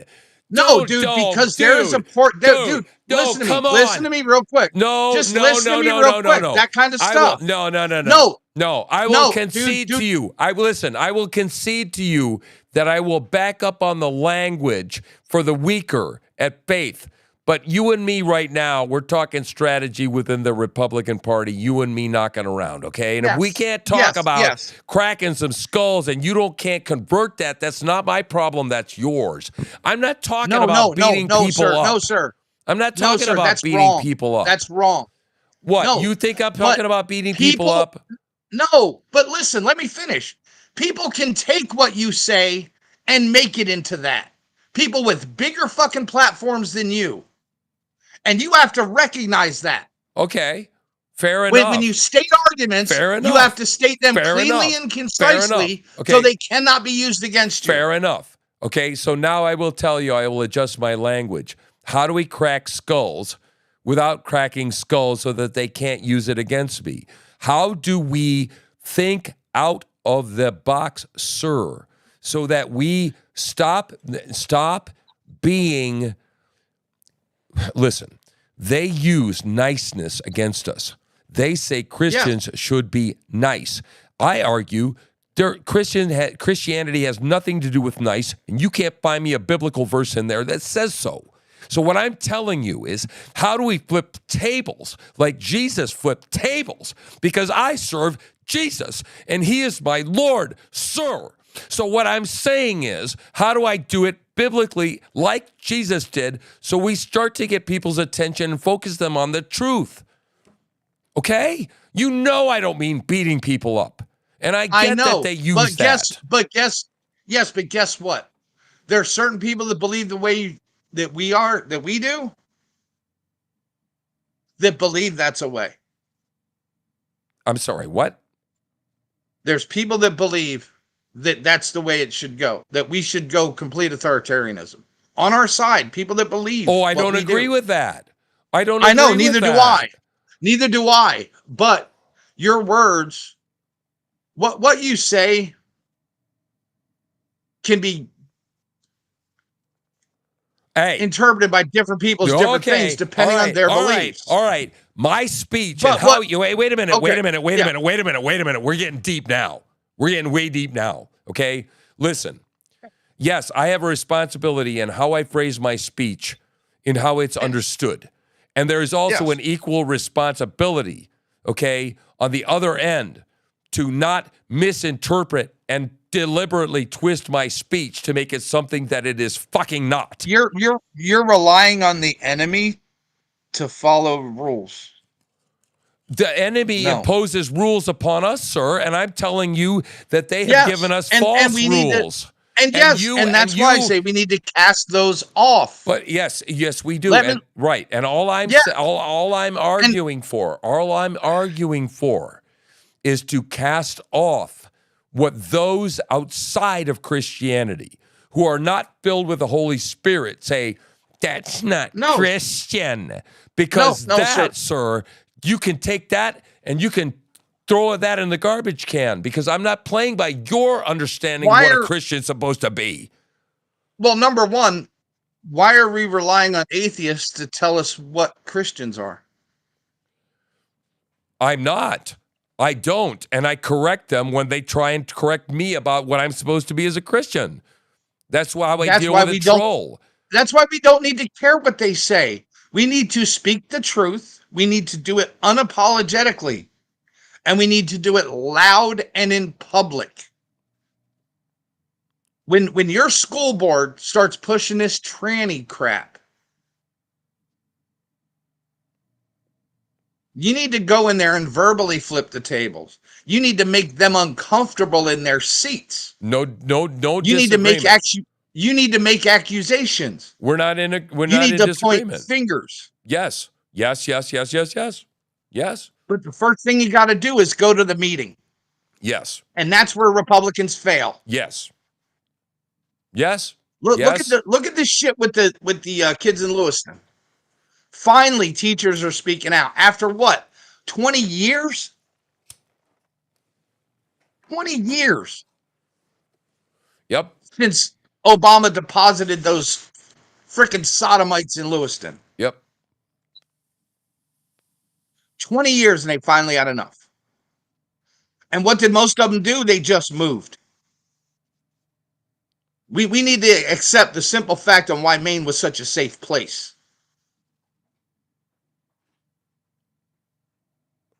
Man, I'm really confused. And we need to not ignore that. Honestly, Mick, you confuse me. Because you just dropped a fucking term, sodomites, and blew my shit away. Yes. Yes, sir. You did. And I'm like, Yes. I'm like, dude, I was arguing on one side and you were arguing on the other, and then you just dropped that fucking sodomite bomb, and I just went, what the fuck with that language? What you just fucking said was incendiary, sir. Yes, sir. And I agree with you. Okay? Yeah. But we can do that with in one speech. in one case, you're telling me, right? You know, I mean, I'm confused, sir. I'm confused. Should we charge or not? I'm Sir, confused. I'm confused by your language. You call them sodomites. Why? Defend the position. Defend that Sticks position. and stones, sir. Defend the position of calling them sodomites. Why are they sodomites? The people. Who are you talking about, first of all, to make sure I understand exactly who we're talking about? Muslim Somalis Okay. and Muslims from Africa. Okay.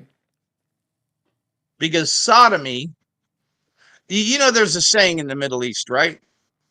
Women are for children, boys Yes. are for fun. That's right. I know the saying, and I know all cultures are not the same, and I know that men like to do it with little boys, and in their culture, it's okay because they release their sin, and they're not sinning because they're not doing it in a woman. I get all that.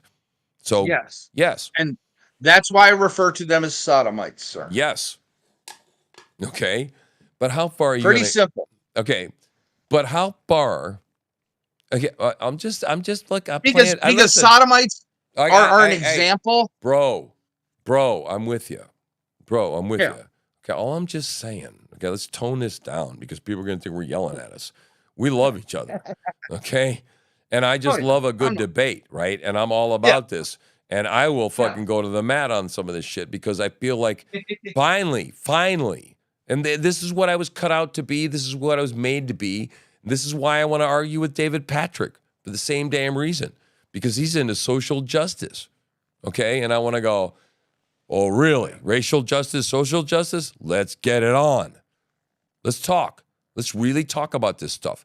But what you just said was, you're telling me I got to be careful about my fucking language about cracking skulls, which would be a modern day equivalent of lean thee thou into thy task, or whatever the fuck biblical verse you want to find at the moment. No, sir, Versus because we actually have sodomite, people, sir. No, sir. We have people. Listen, sir, we have people right now out there on the left that are literally cracking skulls. They're called Antifa. Okay, so fine. I won't use that language anymore. I mean, I will accede that to you. I will say that's incendiary. But when you go tossing around the word sodomite, even though it may be true, is it going to achieve the purpose politically that we are set before us?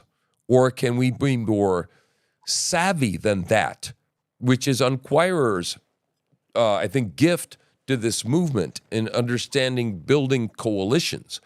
Because I'm talking to people that say we need to reach out to those people in order to use them as a voting bloc to achieve power, to achieve what it is we want to do. So you see how confusing it starts to become? No, because those people will never join you anyway. Oh, well, you start talking about transing their kids, and they will. No, I was talking about the sodomites, sir, specifically. The Muslims, they do Yes. not like sexual perversion.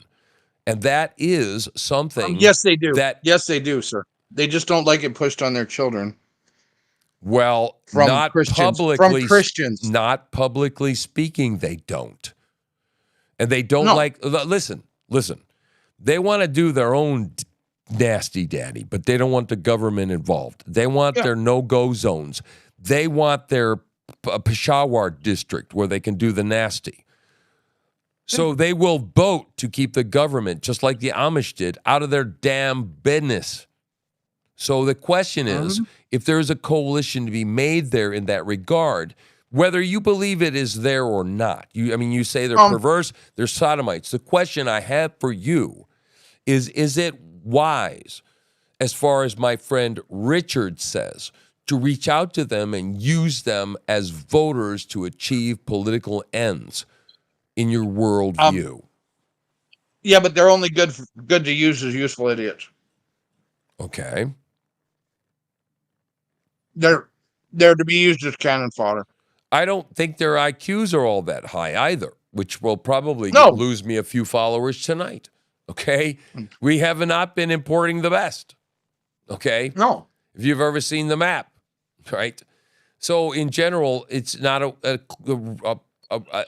it's understandable why our teachers are weeping, saying, I can't teach these people fractions. And they're hitting each other with sticks. Right? I mean, that's where we're at. So the question is how to fix it and how to do it. 2 years ago, they murdered a kid, a local kid. It's off the chain, man. I In got to Lewiston. spend more time in Lewiston, man. That's my whole next year, Mick, is going to be like I've been wanting to get to Lewiston. I want to sit here and talk to people that have been living under this shit, that have been afraid up to this point, that weren't under the presidency of Donald Trump to say anything about this because they were terrified, because they scared us in every way culturally back into the church. That's fine about your beliefs and shit, but you just keep that within the walls of the church. So we don't need to be telling us about that stuff, okay? All these things, I think we've retreated, and that's what the problem is with the Republican Party is retreat. All we do is we slow down their progress. I know. And I stated as such. Right, and we're standing on the cliff. So forgive me for my language and my frustration. You know what? No, wait a minute. Let me finish. Just forgive me for our frustration, my viewers' frustration, my frustration, that are standing up against the cliff going, I'm done. I'm fucking done. Okay? And that's it. I'm going to do something about this. So do I know exactly the best way to do it? No, I don't. Because I'm just like winging it. First you have to get somebody to listen to you. Yes. And there are two ways to do that. God, first of all. And the first way is to be penitent, okay, in your relationship with God. But then again, go ahead. I'm talking about with other people and political groups. I know, but I thought that would be necessary to interject that. So go on. Well, there are two ways to get people to listen to you. Say something they agree with, or say something they vehemently oppose. And you say something inflammatory like sodomites in a school board meeting in Maine, you're getting attention. Yes. And people are paying attention. They might not like what you say, but you can't take it back. Right. And that's why I say we need to unapologetically. Right. Do you know who my hero is? You know one of my heroes is? He's a friend of mine. Who? Matt Baker. Do you know who he is? He's the California Viking. He's the guy that was real famous on the internet. It went viral for the Hail Fauci rant. Do you remember that one? The guy with the dreadlocks? Oh, yeah. Okay. Yeah. He's a buddy of mine. He's going to be coming on my podcast next week. He hangs out with the InfoWars crew. He's in that spirit, right? That's how he, and I mean, he brought down the fire of God, and he's not even a Christian, man. I mean, he brought down the fire of the Holy Spirit that day. And I'm like going, God can work through anyone. Oh, yeah. You know? But you've got to make these people, and Maine is it's a weird place. And it's unlike any place I've lived before. Well, it's a strategy issue, though, isn't it? I mean, and I'm really glad we calmed down a little bit because, and I enjoy getting the hot thing. And anybody that's out there that's watching this, don't be dumb. Don't be dumb. Men can whack their dicks against each other. This is the way it works. Okay, this is the way we refine. Iron sharpens iron. People, relax. Okay, there was never any fear that we weren't going to leave this discussion being friends because that's the way we do it around here. But no, I feel compelled to say that because I'm tired of I throw dog poop on your shoes. I unfollow you. I block you. I don't want to talk to you. Fuck that. I'm so desperately tired. I want someone to talk to. Why do you think I fucking put out an open mic tonight? Okay? Talk to me. Well, let's do something, man. Something that nobody's ever thought of before. It can happen. It can. You know what I would say in a Lewiston school board meeting? What? Diversity is not strength. No, it's not. Because divided cultures cannot stand alone. Right. And these people are not of us. No. They're not with us. They're not like us. No. They do not value life the same as we do. No. Property. No. Nothing. No. And so why do we bring them? I gotta interrupt you because again, I'm trying to. I'm devil's advocate is going off in my head right now. Going, geez, this stuff, God, it can sound real white nationalist. It can sound like racist. It can sound, no. We are importing people into this country that because they're fleeing economic circumstances and they want to come to this country, they want to do better and they want to reap the benefits. But that doesn't mean they want to come here because they agree in the Constitution of the United States of America.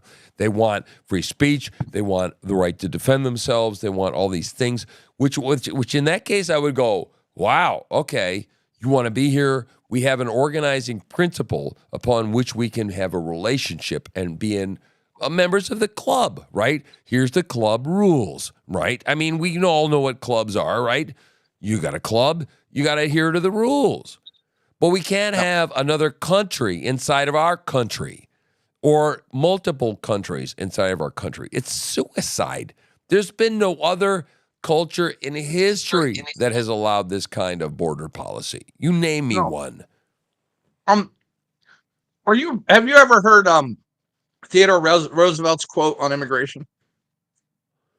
I may have, but it's not coming to mind. Okay, I'll read it. Yeah.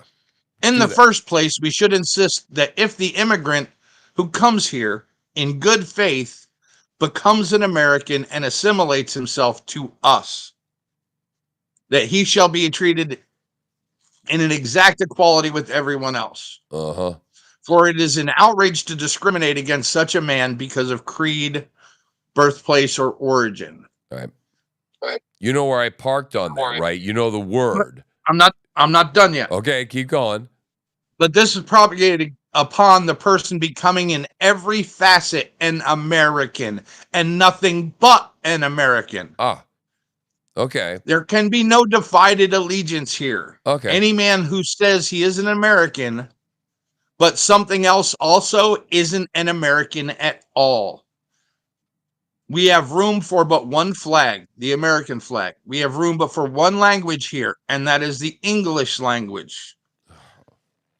We have room but for one sole loyalty, and that is the loyalty to the American people. What a racist.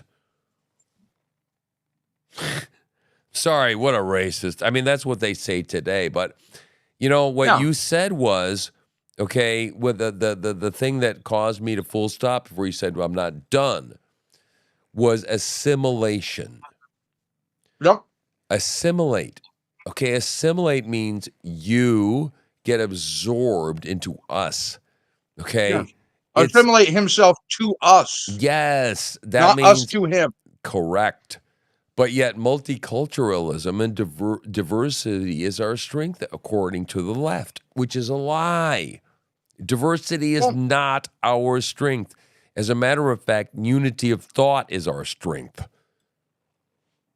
independent of I what would race say we are. rather than a few specific circumstances, diversity is always a weakness. Always. I would agree unless limited circumstances. I mean, if you have a field platoon and a team, you want a medic, you want an engineer, you want a this, you want a that. That makes sense, but not a Yes. black woman and a Asian guy and a fag that is, and a homo and a transitioning guy. Yeah. I mean that's the problem. I mean, right? No. And it's always been the left doesn't like diversity of thought is the issue. They don't like. They No. don't care for it. Right? They want monolithic thought. Then they want only diversity based on the immutable characteristics that we all have. Yeah. Visible diversity. Correct. So yeah. They do not want ideological. Right. Well, I mean, for example, the chief of staff, okay, has been named a female. And it was an important position. We named a black guy. I don't know who he is. I'm just, we got so much stuff going on. I don't know. And he's not confirmed Yeah. anyway. But what I'm saying is that he was named based on they thought that, he could do the damn job. Not because he was black or not because he was, rather than we've nominated the first Asian American woman to, it's like, okay, well, great. Fucking great. You're amazing. You're as stupid as all you are, okay? Because if that person is incompetent, then we're all in danger. Stupid. Mm-hmm. Well, look at that thing they made in charge of nuclear waste. Oh, the one with the lipstick and that The stole all the luggage. Yeah, the luggage thief Oh my with the God. bald head and the lipstick and the dresses. Oh, jeez. The health secretary. Yeah. The assistant health secretary. Yeah. That's healthy. Come on. Everything about them is healthy. Yeah, I don't know, man. So that comes around to that whole same thing about proficiency. And I do agree with you. I mean, it makes sense to me to be proficient at whatever area you're trying to manage. You should at least know about it. And I am not trying to be so sensitive about Donald Trump that I do not criticize his picks, because I think that was his biggest problem in the first time around is he made poor picks and he made the wrong choices. So at this point, the second time around, I'm just like, okay, they're better. And I'm just really praying all over them and hoping that somehow these people will have the right spark. And God knows better than you, better than me even, that they happen to be the right person for the job at the time. And I hope that's true, because God is and has been more wise than me on more occasions than I can count, probably, right? And so I guess my message is to all the people that are part of our group is just hold, guys. Just hold a minute, reserve judgment. Let's keep hashing this out. Let's wait for more information to come in. And then let's if we disagree with each other, fine. Let's knock against each other. Let's work it out, right? But yeah, let's not be too quick to rush to judgment. Does that make sense? No, I think a lot of his picks, honestly, could be just to throw a wrench in the works No. initially. Yeah, possible. To get people. You make Brandon Herrera the head of the ATF, and you're going to have SES guys retiring left and right, and that's a self-solving problem, right there. Yep. That's true. And the same with the DOJ, and the same with the DOD. Yep. And that might be his strategy. These might be short-term positions. True. Yeah. Well, it is 4D chess. And they might just be putting these people forward now for leverage for who they really want later. Right. Similar to the Matt Gaetz situation. It's Yeah. yeah. And that's where it begins to become complicated. And I try to tell people these guys could be throwing, you could be throwing a grenade in a room. Right. Yeah, exactly. And seeing who dives on it, you know? Right. They're trying to flesh out sometimes the opposition as well. Right. Yep.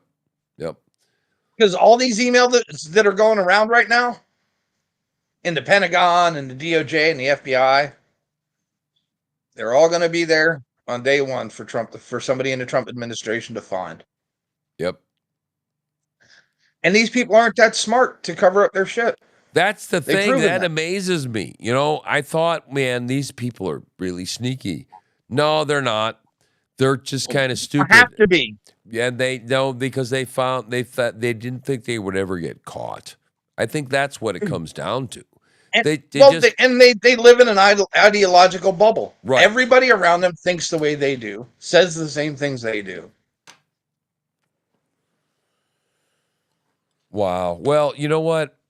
I think that the caution that I would have for us as a movement is that we apply those same things and turn that back on ourselves and say, are we sometimes in an ideological bubble? And I'm not saying that about any particular shit you said. It's just that I run a podcast and that's what, I'm called to do. Okay. I constantly feel like as a host, I'm trying to drag people back into the middle because I'm supposed to be the voice of reason as a reporter, as a podcaster, and it's really interesting because I'm also an advocacy group. I'm sort of a political action committee, right? I mean, I believe in the Republican way, but at the same time, I feel like I'm just trying to draw the center of the party, whatever that is, the center of the Republican movement, the conservative movement, and consolidate that around one organizing principle or lightning rod or something, right? That's what I'm trying to do. That's my job. We need where the left always fails, right, is eventually nobody stands up to the purity test. No, that's true. Because the higher you go, you have to remain pure. Like that Democrat congressman that came out that said he doesn't want boys competing on the sports field with his daughters. But as a Democrat, he's not allowed to say that. Mm-hmm. He just pushed himself outside. Right. Because he no longer, J.K. Rowling, she was the left's hero until she started teaching that, moving out against trans people. As soon as she said anything about trans, right, that was over. And we need to not have the same purity test. No, and let me tell you something, and I'm glad you touched upon that, okay? It's very confusing right now, okay? And I want I don't know what I'm looking for. I don't know understanding or people to go, but a whole bunch of people want to do things about where the state is at. And so people are agitated. And things are forming, things are grouping. What I'm starting to find out is that already, very quickly, there are forming coalitions within this movement. And there is stuff like, for example, like the Jew thing, okay? I'm not really settled. And the racist thing. Yeah, I'm not really settled on some of these things. Yeah, the racist thing, good too. I think there is some systemic racism. Okay, I do. Now, I think the Democrats have some lot of blame for that. Okay, but I guess what I'm saying is that my thoughts are not conventional. They're not exactly conventional. And that's not going over real well already. Very short term. I mean, we got the people that are going, no, Yeah. you must be you Oh, must be a purist about our principles. Okay. and I will speak on the J thing, right? Okay. Yeah. And it's why I will join their fight when they stop calling them Jays and start calling them what they are. Right. Marxist elitists. These people have not gone to temple in years. Neither has anyone in their family. They're not practicing a religion. Right. No, it's more. So why do cult, you right? use the religious name? Right. Because guess who winds up paying for that? On the street corner at night by some random asshole. Yeah. It ain't the Marxist guy who hadn't been to temple. It's the Hasidic guy who's walking his kid to school. Mm. Yeah. Well, you're talking about hypocrisy. That's not your enemy. Right. That Jay is not your enemy. No, and the thing is that that's the whole thing. Okay, look, black people are not monolithic. Neither are Jews or the Jewish people. Okay, and so that's where the people they're talking about aren't Jewish either. Well, no, but what I'm saying is, even if they were, all right, okay, so a segment of Jews runs Hollywood. All right, so I mean, practically speaking.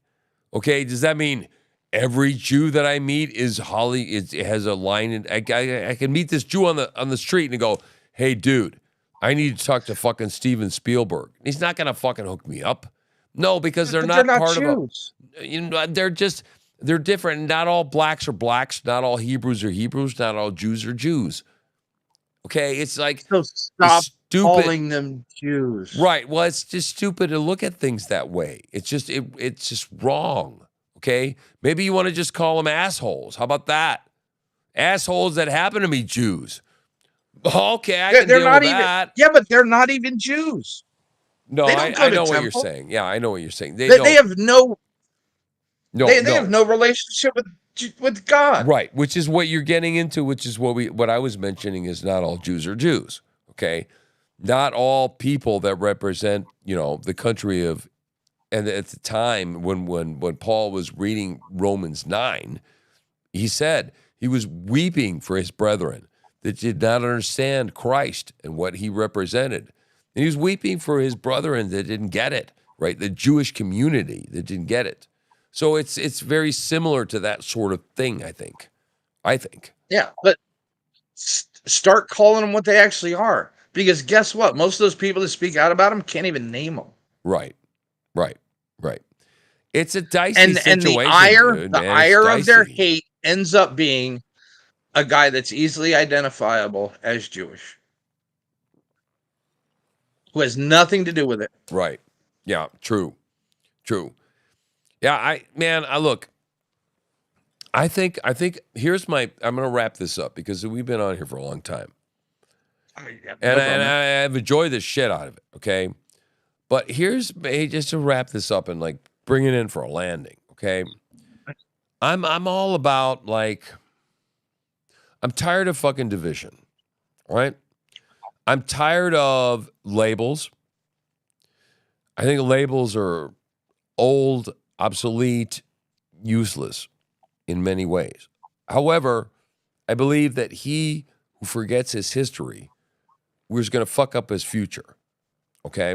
So you need to take the history from the past, somehow strip off the labels, strip it down to an ideology, and say, just like a pastor does, and say, okay, what is this principle that we're supposed to be getting out of this? And then bring it back down into modern, advice or guidance or whatever the hell it is that we do as pastors to say, how do I take whatever that was back then when they pissed each other off because the cow ate the bush. Okay. And how do I translate that into what the shit should you do today based on that? Right? Because it's all in there for a purpose. Yeah. And these days, let me tell you something. I thought that it would be, I honestly, maybe I was naive. I thought it would be easier than this. I just did. And what I'm finding is that the group of people that's assembling is like it's like herding cats, dude, because of the nature of who they are. And it's different than the other side because the other side serves the side that forms the lockstep. And you can argue with me all day you want one side. Oh, it's bad to call one side evil and not, yeah, screw this. Okay. We have a battle on our hands. And there are the ones that behave differently and then the ones that go along. And I think in general, the NPCs and go along generally go with the other side. I don't know. That's my opinion. But we have them on our side too. We have the purity Nazis on our side too. How do we reach If you them? don't believe what I do, you're not a real. How do we reach them? How do we, seriously, I mean, seriously, from a standpoint of changing their hearts, dude. I know that I know the Bible says, look, preach the gospel and people are going to get it or not going to get it or da da da da. But yet Paul said, be all things to all people. So there's this component to being enough of a chameleon as a movement that I can say that it's not Antichrist to say, how do I appeal to these people here that we don't get, that don't get us? Well, you get them to agree to the argument I just made about the Jays, right? Okay. And you get them thinking differently. Just because, 100 years ago, one of their relatives went to a synagogue doesn't mean they're Jewish today. You know what I want? I want you to make me like a tract. You know what a tract is? A biblical tract? Yeah. Yeah. I want you to make me something like that for Jews. To flesh out what you're saying to me. Yeah. Spend some time, sit down, grab a graphic or two, spend a few minutes typing it, and send it to me because I'm interested. Because you have the same. Because what they're actually talking about is Zionism, right? Yeah. Zionism and Jewish are not the same. No, it's not. One is supporting.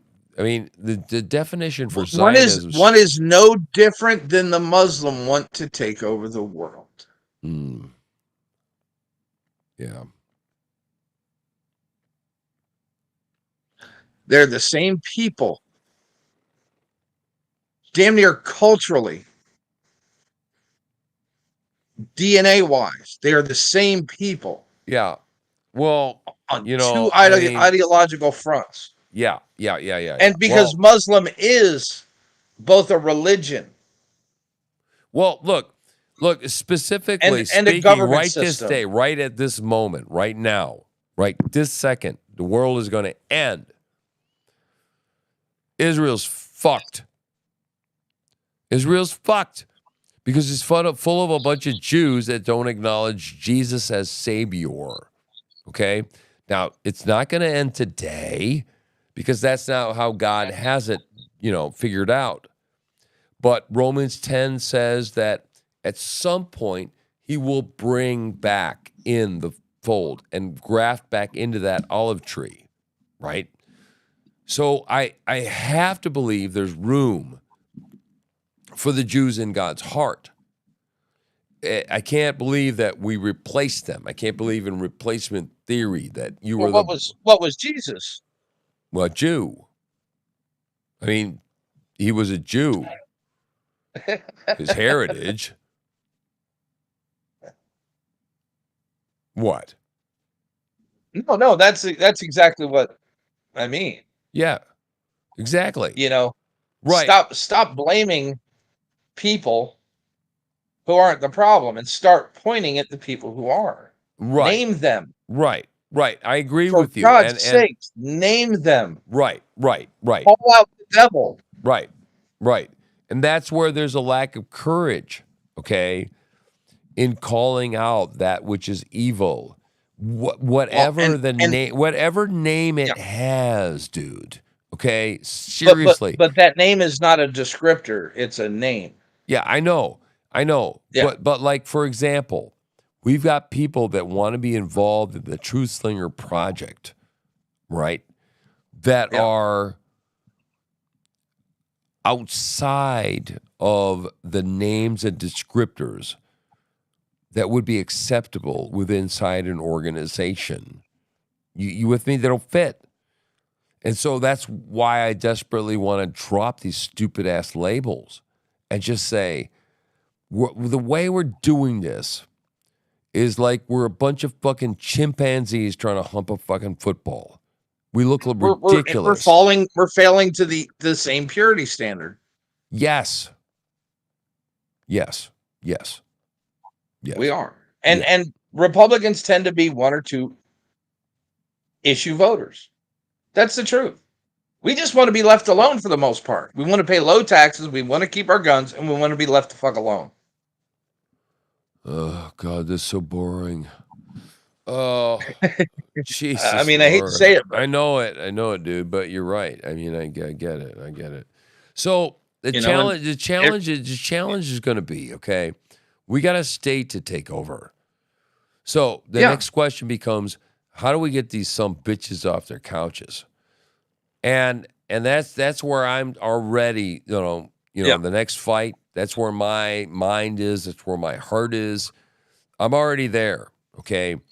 Because again, like I said, the word impossible, that just makes me laugh my ass off.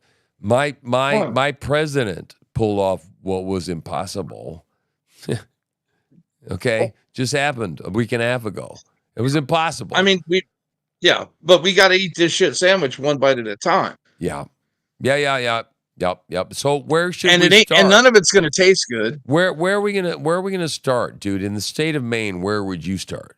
Where should we start? I mean, Lewiston is feeling pretty tasty to me. I mean, I'm just saying. Yeah, it should be, but guess what? Did Androscoggin County vote for Trump? Pretty sure they did. The problem with Maine runs along the coast. Yes. From the New Hampshire border, right, up to down east. Right. So how do we fuck with those people? I mean, I'm not kidding. How do we mess with these people? How do we do whatever it is we got to do to shake the trees? Like I'm it's not stick a sign out where in front of their house where they can't take it away. I'm talking about something more. What do we do? What the hell do we do? I know they're rich. They come in from other places, but Donald Trump is president of the United States. So we converted some of those people. Some of those people went. Mm-hmm. Okay. What is Western Washington State doing right now? I don't know. Inform us. They're trying to join Idaho.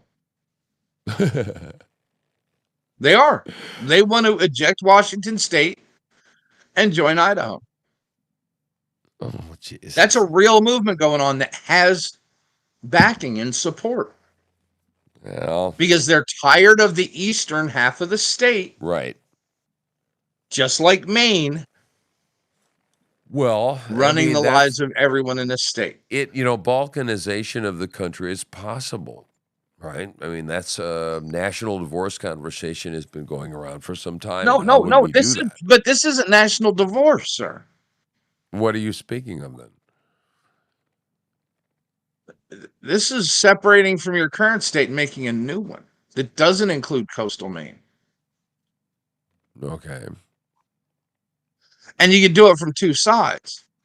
Because you could talk to Massachusetts about picking up coastal Maine, because Mass has been pissed since forever when Maine was taken away from it.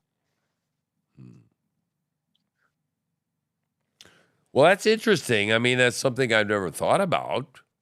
It's an interesting solution, or to try and introduce You them to know, the problem. I mean, clearly, I've never really thought about it because it is Mhm. different.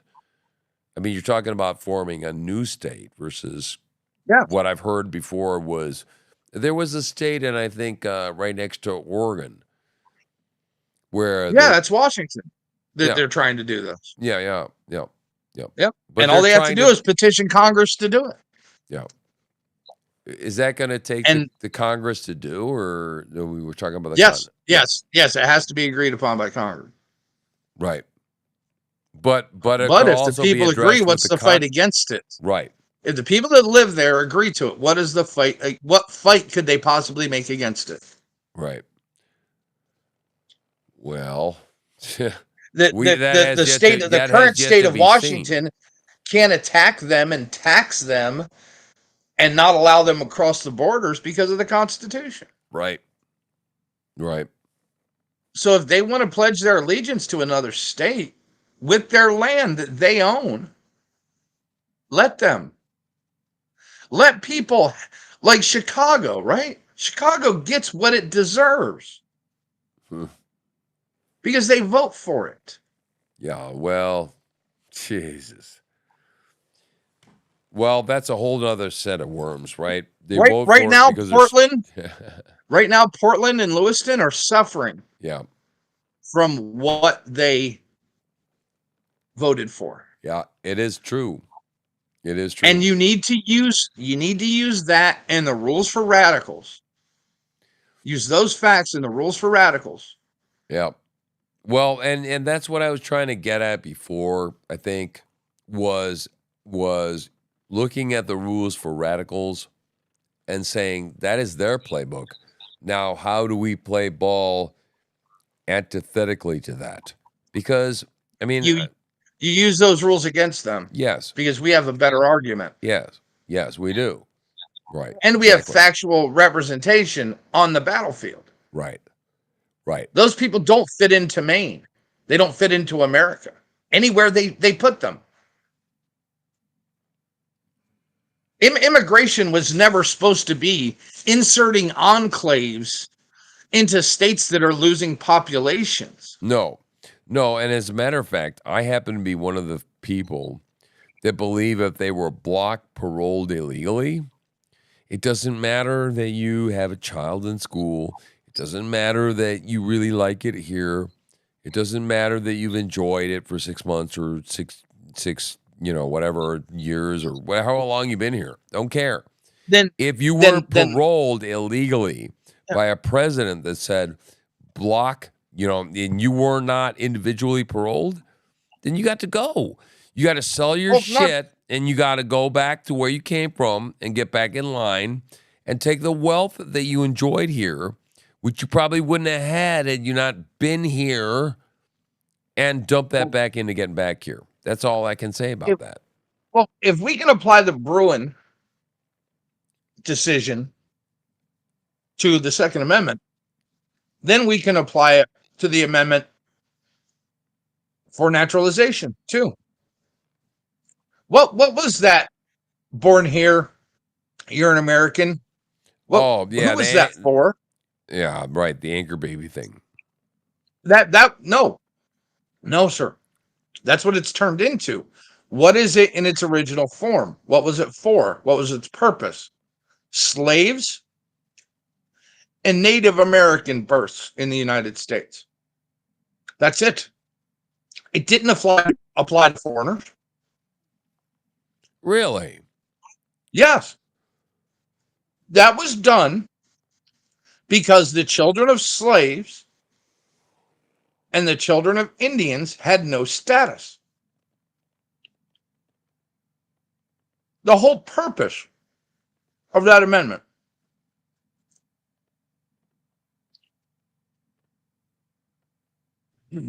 to make slaves and their offspring citizens and natives citizens. Wow. I didn't know that. It was never meant for anybody who dropped a placenta on America Right. to be an To mean American. that they were going to be American citizen, right? Yeah. No, and none of that has ever made any sense at all, because No. it just incensed that policy incense the what do they call it? Prenatal tourism or whatever it is. Yeah, Yeah. yeah, Well, crazy. see, back when I was a kid, there was an apple orchard and the Siemens orchard in J Main. He used to import, and he got visas for Jamaican workers in the summertime, Uh-huh. in the fall, to pick his apples. He processed the visas through the immigration department for farm workers. He paid for them. He paid their transportation. And then he guided them back to Customs and Border Patrol at the airport when they flew home. Right.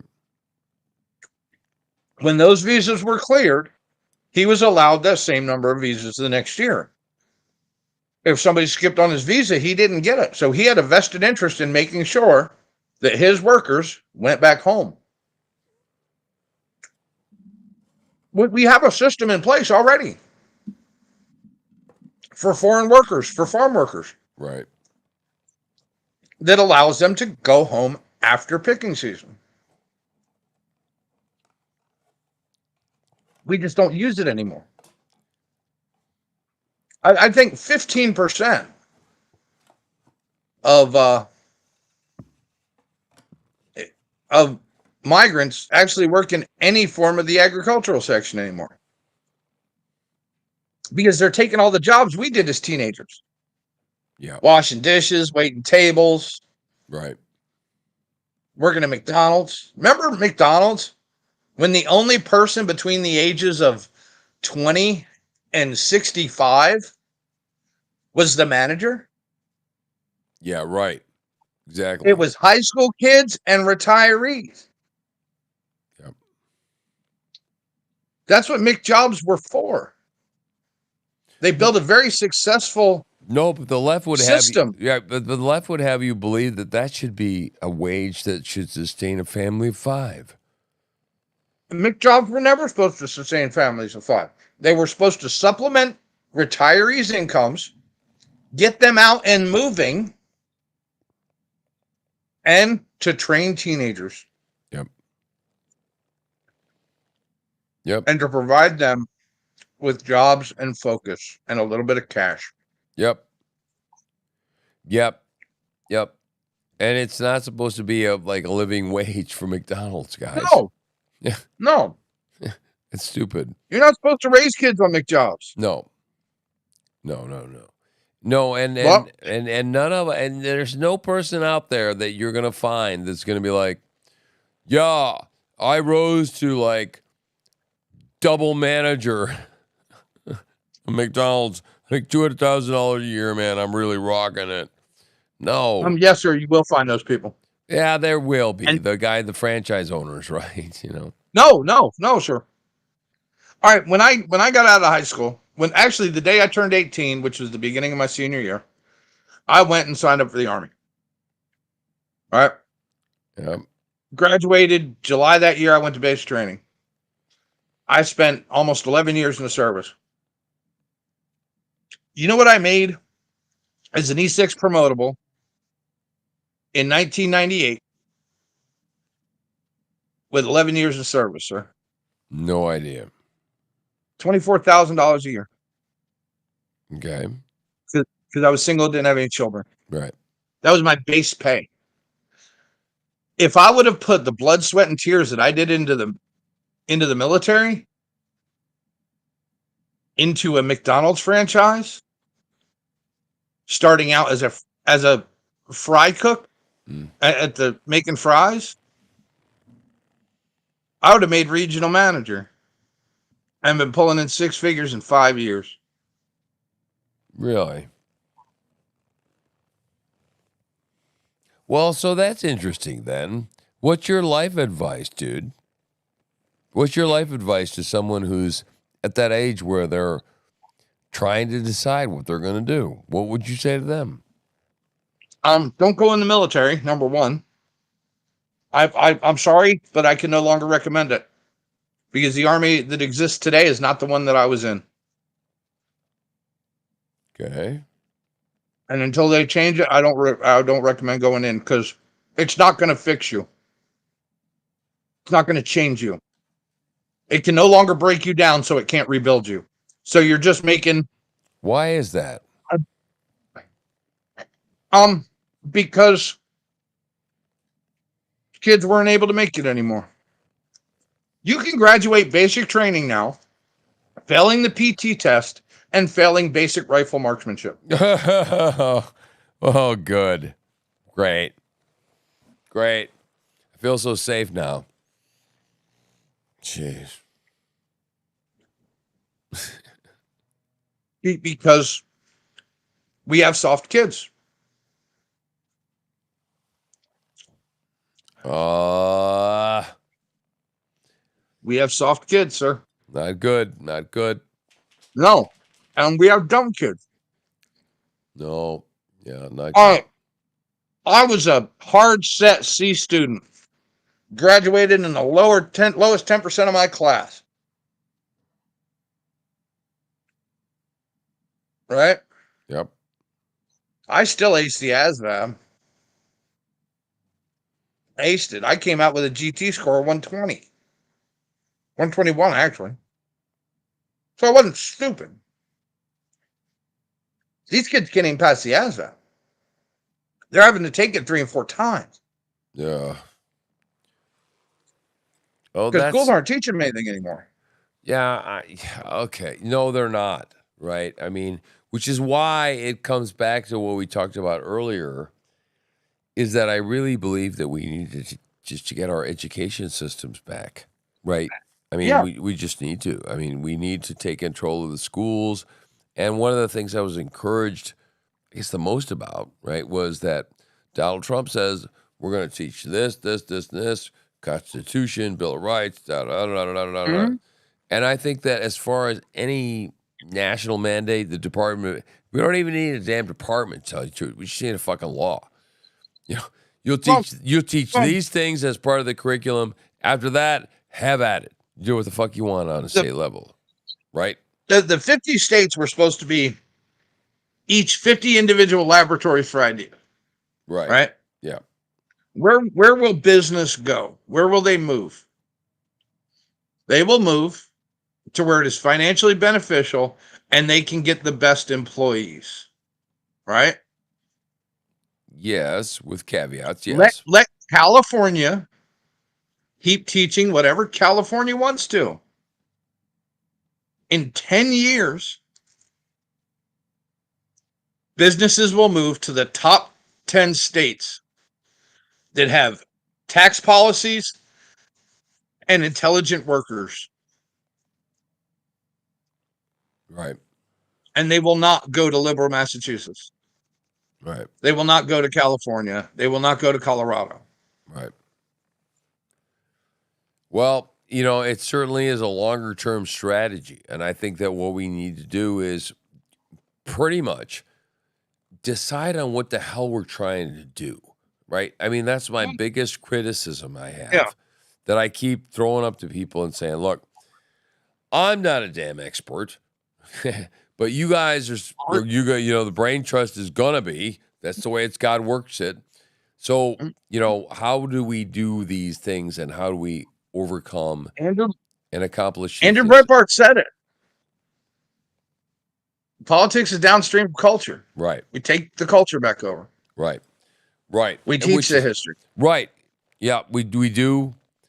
But all of our history, both good and bad, positive and negative. Well, and which we did. That's very true, and that's the way I grew up. But I think we also need to introduce things like, humor and back into our world. Because let me tell you something. Comedy suffered a lot over the last 10 years or so. Okay, bad, right? We just need to learn how to be able to say things like, that's gay. I'm sorry. And we need to ignore them. When Yeah. we need to actually see the problem is we started talking back against everything that they said about us. Right. What is the best way to react to something negative today? Pretty much ignore it, I'm thinking. Exactly. Yep. Just let it And just you know they suck what? all the When oxygen out of the comedians room. start telling jokes again, those people just no longer go to comedy shows. Right. Right. And we win the culture back. Yep. Same Yep. thing with the movies. Yep. Well, that's always been a big thing, and it's like I struggle with it. I'll just tell you that. It's like we were on and off again with Netflix. They do the cuties thing, and I got pissed off, and I said I can't watch that. And then, then we signed up for some other reason, and so it's difficult. It is difficult to say I want to be ideologically pure, and I'm just going to, Yep. boycott these things because I mean we didn't eat it at like Burger King for like a while, and I like Burger King because they did two tops, two bottoms. Was that it? Yeah, it was kind of weird, Yeah. And Yeah. I'm like, you know what? I'm just like I'm not going to shop there for the moment. I just don't Yeah. want to do You, that. you, I'm going to put a link in. I'm going to send it on X, right? Yep. Because if there's anything on Netflix you want to watch, this site has it. And it's not full of ads and Oh, okay. All right. viruses. Yeah. Good. All right. Well, It's yeah. clean. Yeah. Drop it to me, man, because Yep. like again, I said, I'm trying to get to a point where it's like I want to clash with people so that when we Holy come crap. up with whatever it is we come up with in the end, it is refined by fire, and it Yep. is tried, and it is true, and it is not my idea. It is not Mick's idea. It is an idea that might be something that might galvanize us to do something important, different, whatever. So, like, guys, sign up. Like, what does that mean? I don't know, man. Just send me a DM. Get knocking around with us, man. Make a contribution. Yep. Like, subscribe, share, do all that kind of stuff, man. Because this is where the real conversation begins. And I enjoyed it thoroughly tonight. I'm played. Okay, I'm done like a biscuit, which is a lot for me because for you to wear me out, dude, you did a good job. I'm ready for bed, but I love to do this stuff. This is what I live for, and I think that this is where it's all at, man. Is we're not going to make significant change in our world unless we get involved, we challenge our own assumptions, our own thoughts. I learned a lot here tonight. I learned a shit ton, man. I was like at least 3 things that tonight I said, well, I didn't know that. So keep tuning in And here, guys, right? This is where you learn. think globally and act locally. Right. And That's one motto I will pick up from the left. right. And it is true because, it stands to just reason that we can be most effective with our neighbor and down the street with the mayor who we know where he lives, and we can stand in front of his house with a sign, or the schools board or whatever it is that you're doing. Local is the place that's going to affect you the most, clearly. Yep. Did you see the witch's Thanksgiving speech on X today? No, I did not. I was happy to get the first comment in. Oh, are you talking about Kamala's the drunken speech? No, the state witch. Oh, no, I did not. Definitely yes. did not. Well, congratulations. Jeez. Shannon Mills, what Stop destroying our state jeez. was my comment. I'm working on a documentary that Richard did, which was all about the Lewiston beatings and stuff. And it wasn't as clean. So I'm trying to tighten it up, trying to get somebody's attention nationally, hopefully. And, I don't know. All this stuff, it's a labor of love. right? We just do this stuff because we're just a bunch of people out here that are got no, too much time on our hands, I guess, right? Yeah. Trying to make the world a better place.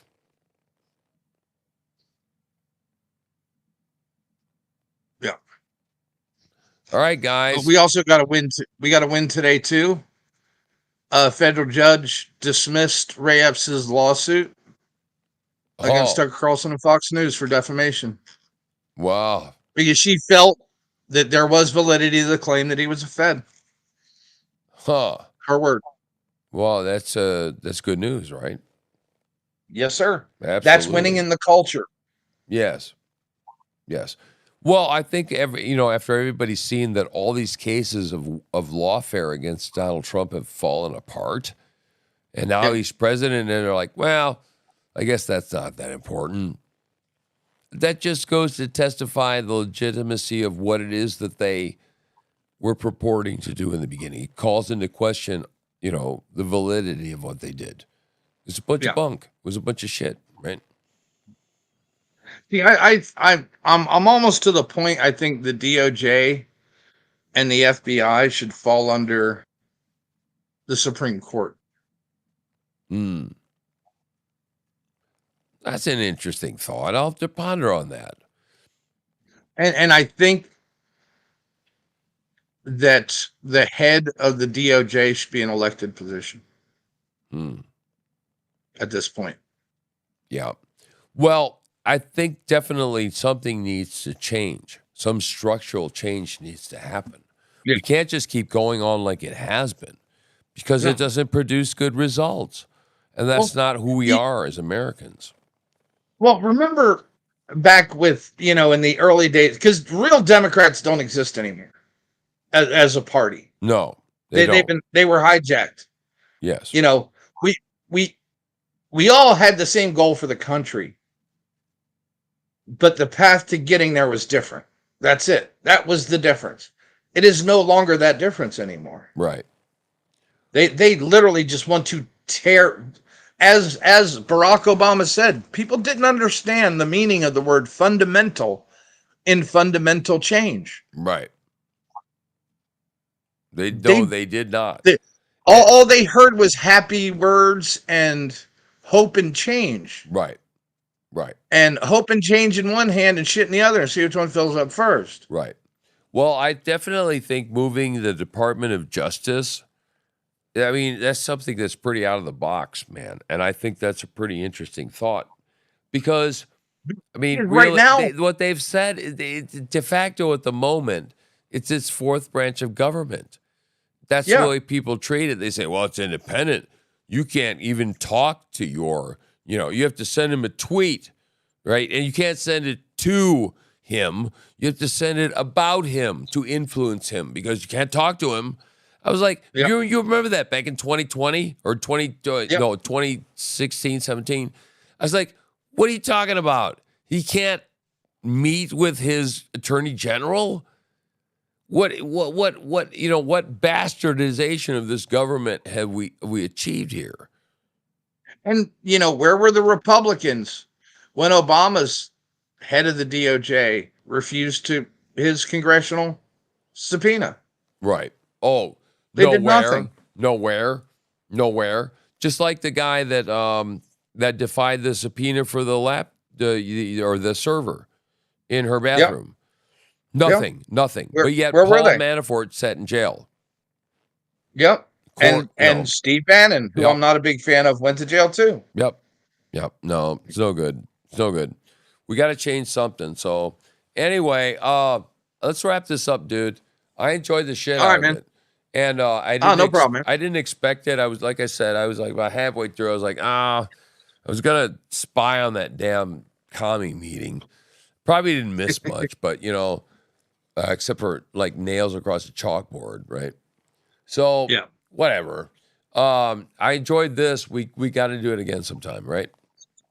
Oh yeah, no problem, man. Anytime. You can send, you can message me on X. I think you got my email address, so. Well, yeah, man. I don't think you're going anywhere anytime real soon. So. No, unfortunately, not till spring anyway. All right, bud. It was good. All right, man. Have a good night. Yeah. Talk at you. All right, man. See ya.